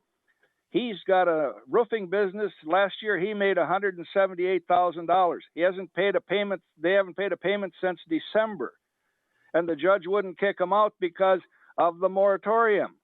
There's no limit on the amount of income, or there's no floor. Anybody can just thumb their nose at the system and sit there. And just like the fellow in Mankato talks about, except these people have the money. There's no excuse whatsoever for not making the rent. So we need to be cut loose from the system. Right now, there's hardly anybody in court. So there's no reason that where these tenants have all that money that we can't kick them out. That should be lifted immediately. I understand the problems with the people who are waiting for assistance, and I get that, but we're not in that category, and there's no reason in the world that we can't get freed up from this, as soon as possible. So that's my position, that just make an exception for the people who have the money, and the people who are not applying, and like the fellow in Mankato says, they're just squatting. They're abusing the system. If they're not trying to help themselves, they need to go too. But take care of the people who certainly, where the tenants certainly have the money. They haven't suffered any loss because of the pandemic. They're fully employed and fully working. No reason to let them not pay their rent. Thank you. Thank you, and thank you for your patience. Members, we did get a written testimony from Minnesota Multi-Housing Associations. I just wanted to make that clear. to the members that there was a written letter sent out to all of you. If you don't have it, let me know. And then we have one testifier that wanted to touch on this, that also wanted to talk about on the budget discussion. So we are going to go to Carrie Johnson, I believe, and then we're going to take questions. So she has 2 minutes. Carrie, please begin your testimony if you are ready. Thank you, Chair Draheim, Chair Hausman, members of the Housing Working Group. My name is Carrie Johnson. I'm the Senior Policy Advisor at MCCD, and I serve as a policy co-chair for the Homes for All Coalition. Thank you for the chance to testify today. As the working group considers the eviction moratorium off-ramp, I want to remind you that while the worst of the pandemic may seem over for most, there are Minnesotans who continue to grapple with the economic and health consequences. According to the National Equity Atlas Rent Debt Dashboard, 69,000 Minnesota renters are delinquent on their rent.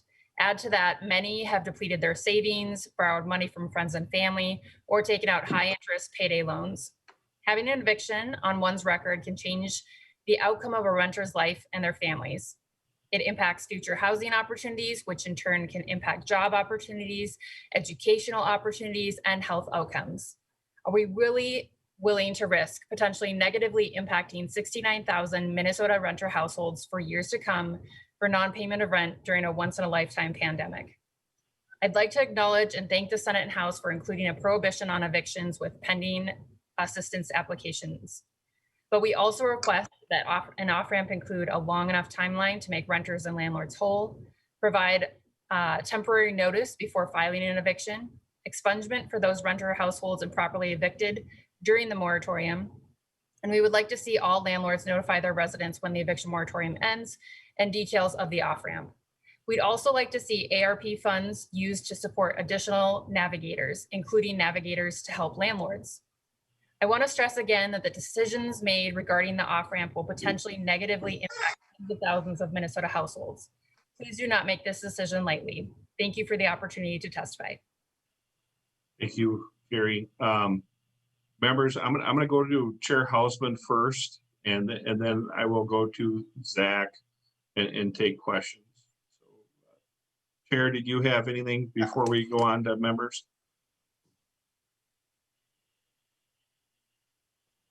Chair, can you hear me? Well, yes, are you ready for me? No, yeah. I had raised my hand earlier just to give that clarification to Sean Clow and Jeremy Weiss, and Mr. McDonough, who testified for the Lawyers Committee for Civil Rights, also made the point to them that there really are tools already that they can use. So, but I think they're perhaps not on anymore.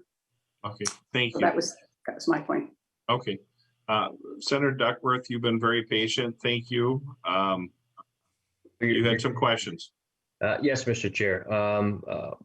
They're more so providing some insight to what folks have shared. I listened, took some notes, and I just want to add some clarity to the conversation. I heard somebody ask us to acknowledge the reality of the situation, and I want to make sure that they understand the reality of some of the language in the bill, especially the Senate's version of the bill. And the reality is that folks would have an entire year to work through the application process. So if there's fear out there that people that are allowed to apply for this assistance will somehow all of a sudden be getting kicked out of their properties, it's not the case whatsoever. I think both versions of these bills provide a very generous period of time for people to work through these application processes and receive the assistance that they're requesting. So I want to make sure that's clear. The part of what we've done, at least on the Senate side, is focused on a very fair and reasonable off-ramp. We haven't focused on reforming landlord-tenant law, whether temporarily or permanently. And quite frankly, I think you can make the case it's not the job of the Housing Committee to do so. It's more so the job of the Civil Law Committee to be looking at landlord-tenant law moving forward. Some of what was shared, some of the testifiers clearly said, some of these issues existed prior to the pandemic, and that's what we're trying to solve. And I guess I just have a fundamental disagreement with that notion. We're not necessarily attempting to solve items that were in place before the pandemic. We're just trying to solve the off-ramp issue that is a result of the pandemic, and limiting our focus on that, I think, will help us be productive in finding a solution to the off-ramp. Automatic expungements were referenced. Well, right now in state statute, the courts have discretionary expungement as a tool at their disposal. So they can do just that, use their best discretion in these cases in the courtroom to decide whether or not expungement makes sense and is necessary. So that exists as a protection for folks. So for people that are worried about that, there is a mechanism for it currently. It's in state statute. As I mentioned before, both of those, whether they be notices or expungements, anything that relates to contract law, etc., may be a better discussion for committees that are outside our purview. We had a lot of attorneys testify. That's great. We talked about the court systems, this, that, and the other. This is the housing committee. So understanding the appropriate place to tackle some of those issues might also help us in focusing on the off-ramp. And that focus should be, how do we get these people assistance as quickly as possible and make sure that the process for doing that is executed quickly and efficiently? That's a common theme in all the testimony I heard today, whether it was from a property owner, a manager, or somebody who's a tenant, is how it's so confusing on how we even go about applying for our assistance and then actually getting it. That's the problem that really could use some additional focus. You heard property managers say they're already providing notice and information to renters and tenants on how to do this, or helping them do that. Why? Because it's in both of their best interests to do so, whether they're a property owner or a tenant. That's already happening. They're working with folks to try to get them the assistance. It would be silly for them not to do that. And rather than completely changing the rules of the game and completely changing tenant law, whether permanently or temporarily, and thereby confusing people even more, let's stick with what's been the law for years and just help people guide each other through it and get them the assistance that they need in a timely manner. Someone referenced what would be a moral failure. Well, in my humble opinion, the moral failure would be holding up this off-ramp over previously introduced and debated policy items that aren't needed to get the job done to help folks and prioritize getting funds out the door as quickly as possible. Let's solve that application process, and let's help our tenants and property owners without all this extra stuff coming into the equation that doesn't necessarily help the issue at hand. That's all I've got, Mr. Chair. Thank you. Thank you, Senator Duckworth. Representative Abajay, I hope I said that right. I'm sorry. Yeah, no, that's great. Thanks for being. Jay. Okay, thank you. Thank you for being patient. No problem. Thank you so much, Chair Dreheim and Chair Houseman. Really appreciate the opportunity for hearing public testimony. A couple of points I do want to reiterate from a number of our testifiers that we've had today is the necessity for an orderly and clear process for this eviction off-ramp. One that is clear not only to landlords, but also to tenants and also to our court system. And in fact, our court system is actually a really key player in this housing aspect, because many of the reasons why the eviction moratorium was put in place was to ensure that people could survive this public health and this economic crisis. And so as we are considering how we go about lifting this moratorium, we do have to consider the effects that it will have on the court system. We also want to make sure that people will get their rent paid and that the landlords will receive that money. So it is important to make sure that, as Commissioner Ho eloquently said earlier today, that they know that there are bugs in the system, but they are working on fixing those because they want to make sure that such a huge system is doing it right the first time. And we want to make sure that people do get the money that is owed to them. This also creates greater stability in our housing ecosystem by making sure that people can stay in their homes. And so a lot of the themes of the testimony today was that money is a necessity, whether it was from a landlord, a property manager, a tenant, an attorney, is that money was the necessity. And we need to allow time for that money to get through.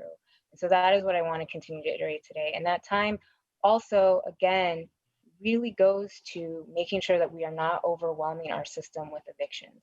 We heard a lot about notice. We heard a lot that some people are doing it and some people are not. I think the version that the House has offered does have a notice period in it to ensure that everyone across all sides of the spectrum knows what the processes are for an eviction as the moratorium is winding down. I think it's really important that we're not overwhelming our systems, and we want to make sure that our tenants are supported during this time period, because a home is so vital and so crucial for people to survive this time period. So thank you again to everyone who provided their testimony. Really appreciate you guys. letting us know what is happening on the ground. Thank you. Thank you. Representative Howard. Thank you, Chair. I have a question, I think maybe for Ms. Marvin or Ms. Loney, if they're still on the call. Both had mentioned, first, thank you for testifying, Ms. Marvin. I could hear the frustration in your voice and the anxiety about wanting to know what's coming in the future and do best by your tenants. You mentioned notices and that's something pretty common. If we pass an eviction moratorium off-ramp, regardless of the legislation, what do you think would be your practice? Do you think you'd send a letter that would include, here's how you go to Rent Help MN, and if you don't do that, you might be evicted? Is that just sort of kind of how you would sort of handle that situation, regardless of legislation? Correct, and thank you for the great question. So we have literally handed out books. One of our attachments to every single household in all 38 cities we're in got 4 pages of every single place in Minnesota you could get money. We researched, we put a full-time person at our office. In the last year, all they do is help people find rent money. This is important to us. And I'm not the only company that has had to take someone and put them to a full-time position because it's so complicated and it requires stuff from us, which I understand. So they got not only multiple times the whole handout, one is 4 pages long, and every time that something new comes out, we let them know. We email, we deliver notices to their door, we deliver notices in the mail. We put notices on the bulletin boards. I'm not exaggerating. We have tried to tell everyone how to get help and call us. We have one full-time person. That's all she does all day is take the calls, take the emails, help, gets them everything. We log all of it to make sure we don't lose anyone in the process. Thank you, Ms. Marvin. And this is why it's so valuable to have this discussion in public and to hear from landlords and renters and tenant advocates alike. And just a window for you, Ms. Marvin, and others into kind of the conversation that's been happening behind closed doors. We've traded some offers back and forth on this eviction moratorium off-ramp.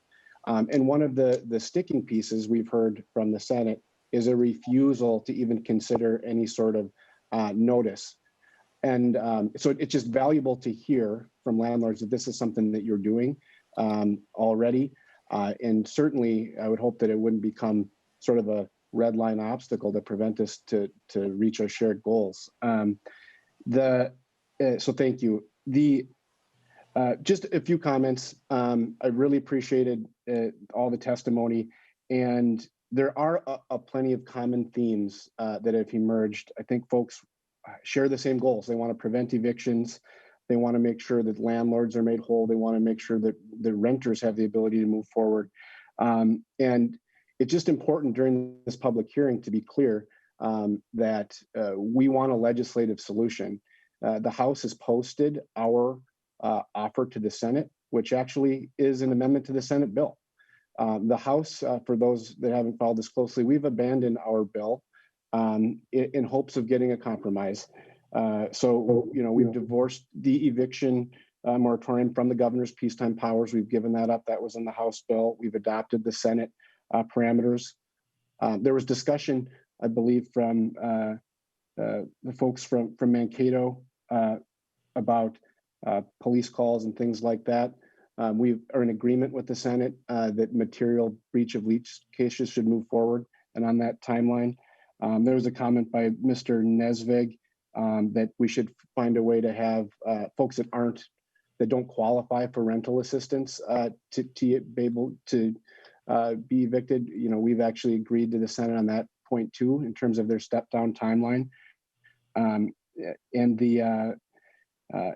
so it's just, but I want to be clear for those watching from the Senate, what we've heard is pass our bill, or we're not going to do an off-ramp, other than the piece of their bill that dealt with future eviction moratoriums. And what I would hope is all of the shared dialogue from this hearing will drive us as a House and Senate to take 2 good bills, work together and find a compromise. Because I think whether you're a landlord, whether you're a renter, What you want is the legislature to compromise and resolve this. That is what we should strive to resolve the anxiety that folks are feeling, whether they're a renter or a landlord, because there's a win-win out there and there's resolution that's possible if both sides will come to the table and compromise.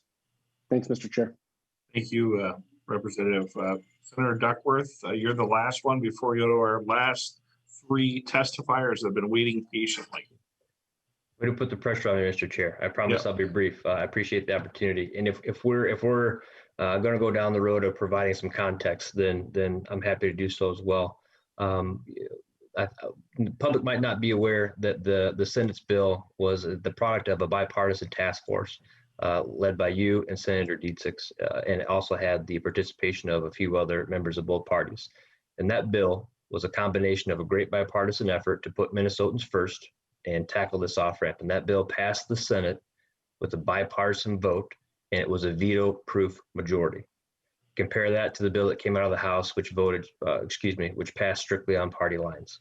That's not a criticism, but that is a contextual observation as to where both of these bills are coming from. The Senate did pull out a very important aspect of its bill in negotiations with the House, which had to do with Chapter 12 law. And so, where things I think maybe stand now is we are very close to having a negotiated off-ramp.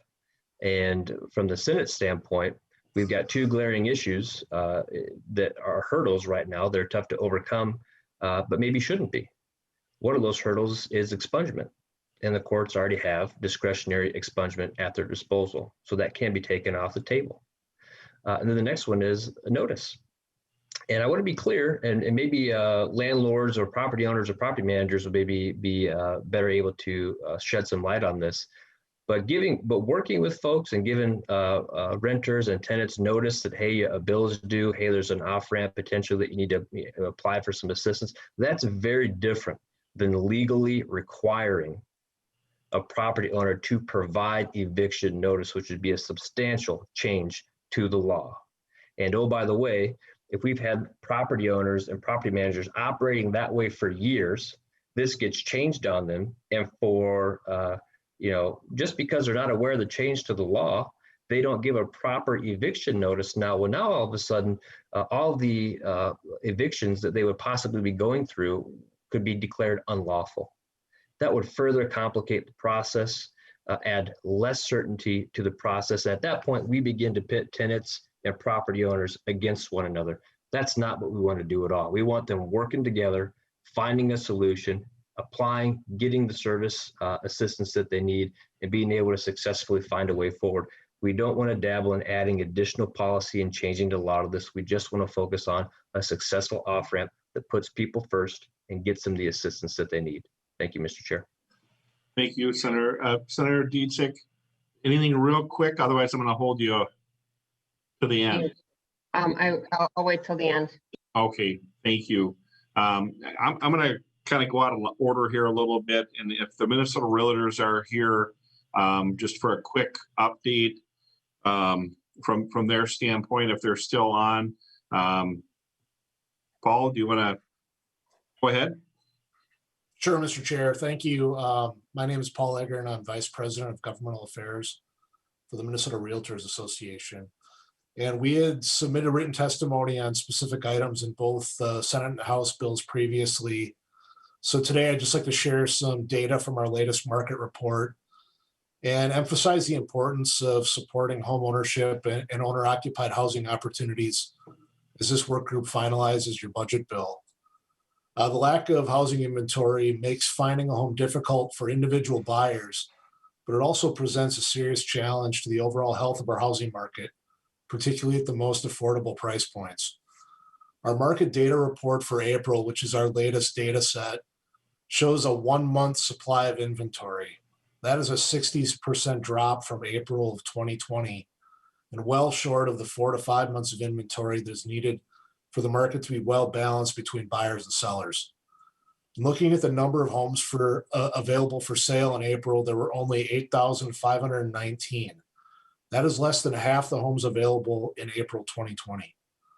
The simple market principle is when supply is not sufficient to meet demand, prices increase. and the current housing market data clearly illustrates this principle.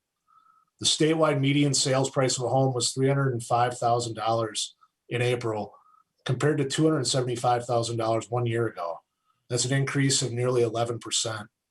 And in April of 2019, the median sales price was $251,100. In the 7-county metro area, the median sales price in April was $340,000. With such fierce competition for the limited number of homes on the market, multiple offers were common, and sellers on average received 102.1% of their original list price. The average number of days between when a property is listed and when an offer is accepted also dropped, and it dropped to 36 days, which was a 25% reduction compared to 1 year ago. And the actual time on the market varies dramatically by neighborhood and price point, and it is not unusual for a property to go on the market, have a huge demand for showings on day one, and then receive multiple offers, perhaps 10, 20, or even more. This lack of housing inventory is holding the market back and posing a significant challenge to getting more Minnesotans into homeownership. It is also putting pressure on the rental market, as renters who would otherwise be ready to purchase a home are either unable to find something in their price range or decide they're going to wait until the market conditions change, which means a rental unit is not being freed up for someone else. Mr. Chair, thank you for the opportunity to testify, and we hope that you will be able to prioritize home ownership in your final bill. Thanks again. Thank you for your testimony. Next up, we have North Country Cooperative, followed by Home. Oh, Victoria, are you still on?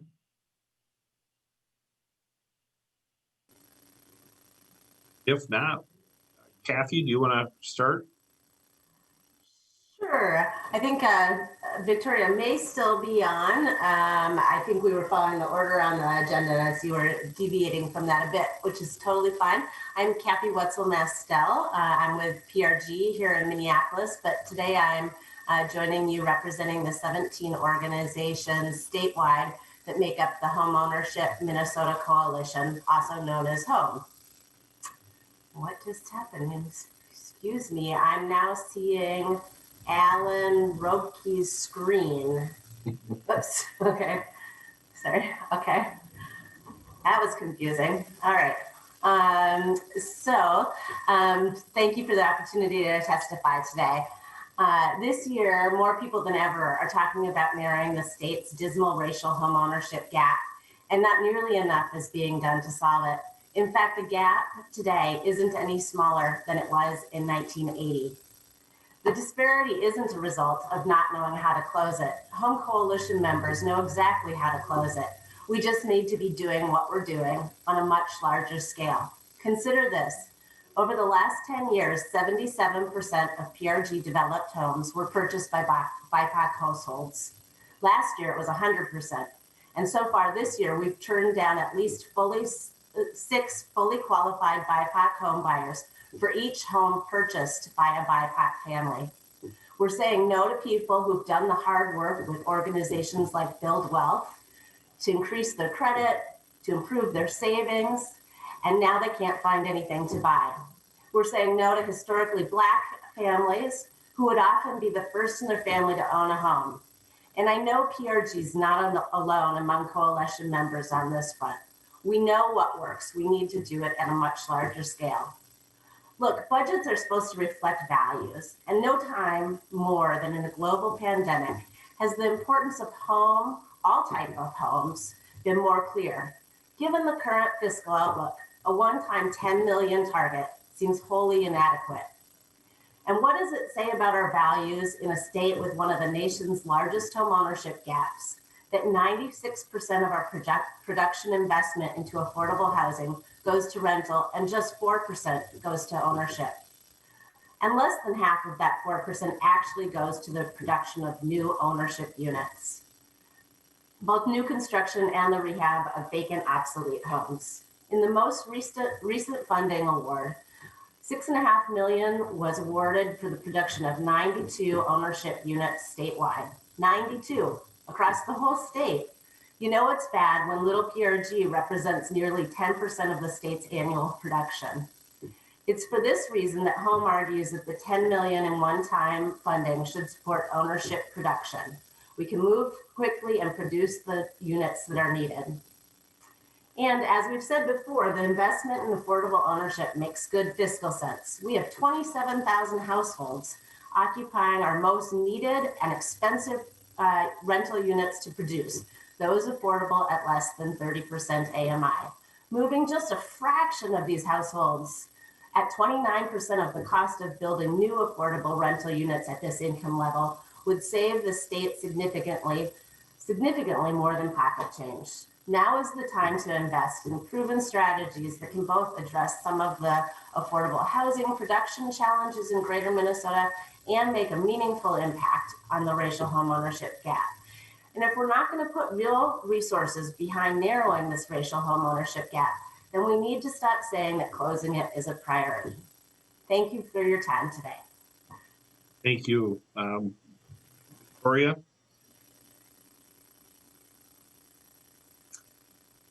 Thank you, members of the conference committee. Thanks for the opportunity to testify. My name is Victoria Clark. I'm the executive director at North Country Cooperative Foundation. NCF is also a member of the Home Coalition. At NCF, we believe that home ownership is for everybody. And that doesn't seem like a radical idea on the face of it, but it tends to be when you really get down into it. In fact, one of the biggest stumbling blocks that we face in our work at NCF to advance cooperative, affordable cooperative housing solutions is breaking down the pervasive myths that persist around who, quote, qualifies for home ownership. Although folks don't come right out and say it to your face, everywhere I go persists this notion that home ownership is only appropriate for some people, only those that have achieved some arbitrary level of financial success, and not appropriate for people who have maybe are perhaps a ways off from achieving financial security. And the reason I'm bringing this up, this notion of who qualifies for home ownership, is because who qualifies, quote, qualifies, or who's appropriate or a good candidate for ownership is reflected in how our state allocates resources for housing. As my Home Coalition colleague Kathy just mentioned, 96% of Minnesota's housing production budget goes to rental housing. Just 4% goes to home ownership. If money talks, then what we're saying is that home ownership is only for a few. We are reiterating this pervasive myth with our investments. If we want to say something different, we can start by saying it with our dollars, and we can start this legislative session. And there's no better time than this year with what we've all faced. That is why NCF and our members of the Home Coalition are asking that we dedicate every possible resource that is available and on the table to advancing the preservation and production of affordable homeownership housing. We have enough demand in NCF's portfolio of new manufactured home co-op projects and an existing backlog of infrastructure rehab projects in our communities to use the $10 million that's on the table twice over. And that's just NCF. That doesn't include PRG and Minnesota Habitat and all of the other organizations that are advancing affordable homeownership across the state. One of the best ways that we can advance better economic outcomes for Minnesotans, and we have a long way to go in this category, particularly for our neighbors of color, is by investing in affordable homeownership. I urge the members of this committee to show up strongly for affordable homeownership this session. Thank you for the opportunity to testify. Thank you. And Carrie, did you have a few comments real quick? I know you testified earlier, but you'll be the last testifier. I want to thank all the testifiers, and we'll go to Chair Hausman. Yes, thanks, Chair Draheim, Chair Hausman. Again, my name is Carrie Johnson. I'm the Senior Policy Advisor at MCCD and testifying today as a policy co-chair for the Homes for All Coalition. There are two things that I hope we can all agree on. One, that Minnesota was in an affordable housing crisis prior to the COVID-19 pandemic. And two, that during the past year, the pandemic has only increased housing uncertainty for thousands of Minnesota households. Policy and budget decisions should be made with those two truths in mind. Last week, Homes for All sent the chair's recommended allocations for the $10 million one-time joint budget target put together by a number of representatives from the coalition that would support the entire continuum from creating a shelter provider task force to homeownership investments. Additionally, we continue to advocate for new affordable housing investments in the final tax bill. We actually just sent out an action alert to our members today because we cannot make true progress on the housing crisis without increased and new investments directed to supporting the affordable housing continuum. Homes for All appreciates the $100 million allocation of housing infrastructure bonds included in the global agreement, but Homes for All opposes any specific carve-outs in HIBs as proposed in the past. However, we do support new eligible uses. The competitive application process ensures projects that are shovel-ready get funding along with geographic distribution. Homes for All continues to hear from on-the-ground community organizations like Freedom from the Streets and Street Voices for Change that the lack of housing units available for people at 30% AMI and below without programming and services continues to contribute to rising homeless rates. For the past 3 years, Homes for All has been advocating for the deeper affordability new use for HIBs. Minnesota does not currently have a state funding tool to serve this type of deeply affordable housing. We also support adding acquisition and preservation of naturally occurring affordable housing as an eligible use, but hope that significant federal ARP funds can be used to support this critical need as well as other development needs as outlined in the Treasury interim guidance. Thank you for the opportunity to testify today. We look forward to working with you all to reach a decision on funding and policy measures. Thank you. Chair Hausman. Thank you, Mr. Chair, or Senator Draheim. I guess we don't know our protocols yet in a working group. I just wanted to underscore one of the points that Carrie Johnson just made. We got a very small target. The Ag Committee and the Housing Committee got the smallest targets of all the committees. So we got $10 million above base, and that's needs to go for everything. There is another committee that has a couple of bills that they're considering, and that is the Tax Committee. And a number of us from the House have already met with the House conferees to talk about that. On the home ownership piece, which I will say everybody agrees that our goal is home ownership for as many as possibly want it. One of the tax bill has some tools that provide far more opportunity to help with that than our little target does. We hear from MHFA that many of those who can afford the mortgage are never able to get into the home ownership track because they can't put together a down payment. So there are all sorts of challenges there. We talked a lot today about market rate housing, but if almost all of our target, that small $10 million target about base, if almost all of it goes to one challenge, then we ignore all of those other challenges that are before us as well. And so I would just make that point in light of the last couple of testifiers. The tax bill is where I still have some hope for more significant investment in home ownership. Thank you, Chair Hausman. And just so everybody's clear that, the total all funds budget for the agency is $1.6 billion for 1 year. And our general fund funding is a little over $115 million plus the $10 million, a very small percentage of it. And we also did have $100 million in housing infrastructure bonds, including this year. So we got the 10 million plus the 100 million plus the base funding of 115, and then all the other income that comes in for that agency. So we do have a lot of resources, and we need to use them wisely. Senator Dietzig. Thank you, Mr. Chair. Again, I want to thank you and Chair Hausman for having this. I think it has been very helpful to hear from people all across the state about some of the issues that they are facing in regard with the pandemic and the moratorium off-ramp. I just want to clarify again that the Senate bill did pass with Democratic support, but we did say at that time where we had the concerns, and I know there has been movement on the Chapter 12 issue, and there's been a lot of discussion on the eviction moratorium, and I appreciate hearing what everybody had to say. And when we did the task force worked on it, we agreed to part of it because we thought that it was so important to have this discussion and to move it forward. I knew we would have another discussion with the House, and so I'm just going to not get into the weeds, but say, I think today was helpful. I think we need to continue those discussions and literally have an honest and very blunt discussion on what we need to do, because we really need to get something passed so that we help landlords and tenants, because as we heard today, they're facing a lot of issues. And so I look forward to working with everybody to get this resolved. Thank you. Thank you, Senator Dietzich.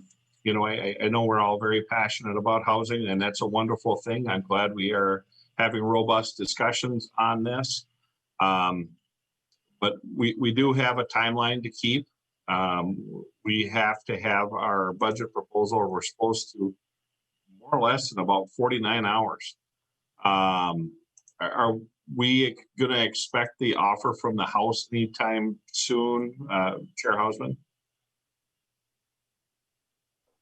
Mr. Chair, I thought we were ready to post, and my understanding was the Senate wasn't posting theirs as part of our agenda today. So I don't know if that happened at the last minute. We were assuming that that both budget offers would be posted. We had ours ready, but we're a little confused because there wasn't a Senate budget posted.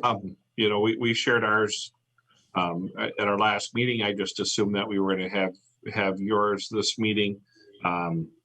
So I you know, at Joel and Owen, I guess. I was thinking they had communicated today. So I just, as you may know, our first offer was really the Homes for All agenda. We felt they are our partners in this, and they represent thousands of Minnesota citizens.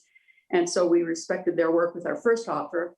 And our second offer, again, we wanted to move toward the Senate on the homeownership thing. So we cut a few items and put a little more into homeownership, but it's certainly available, and we can publicly post it and send it to all of you. Well, if you could just, you know, at least get it to us so we can look it over. You know, like I said, we got more or less 48 hours to get this done. So I think we need to get going on it. So if someone could send it out to the working group, that would be wonderful. And I think, you know, we're over our time. And unless there's anything else pressing, Chair, I think we should probably, I know you had another appointment at 2 o'clock. Yes. Another meeting you're supposed to be at, and I have another meeting coming up. So I'd like to wrap up, if that's okay with everybody, under the understanding that we will get an offer immediately from the House, and we'll try to get you a counter offer. I would hope by first thing in the morning, if not tonight yet. I think it's we got to pick up the pace. We're not going to make the deadline, in my opinion. So with that, I think we're good to go, and we should adjourn, if that's okay with you, Chair Hausman. Okay.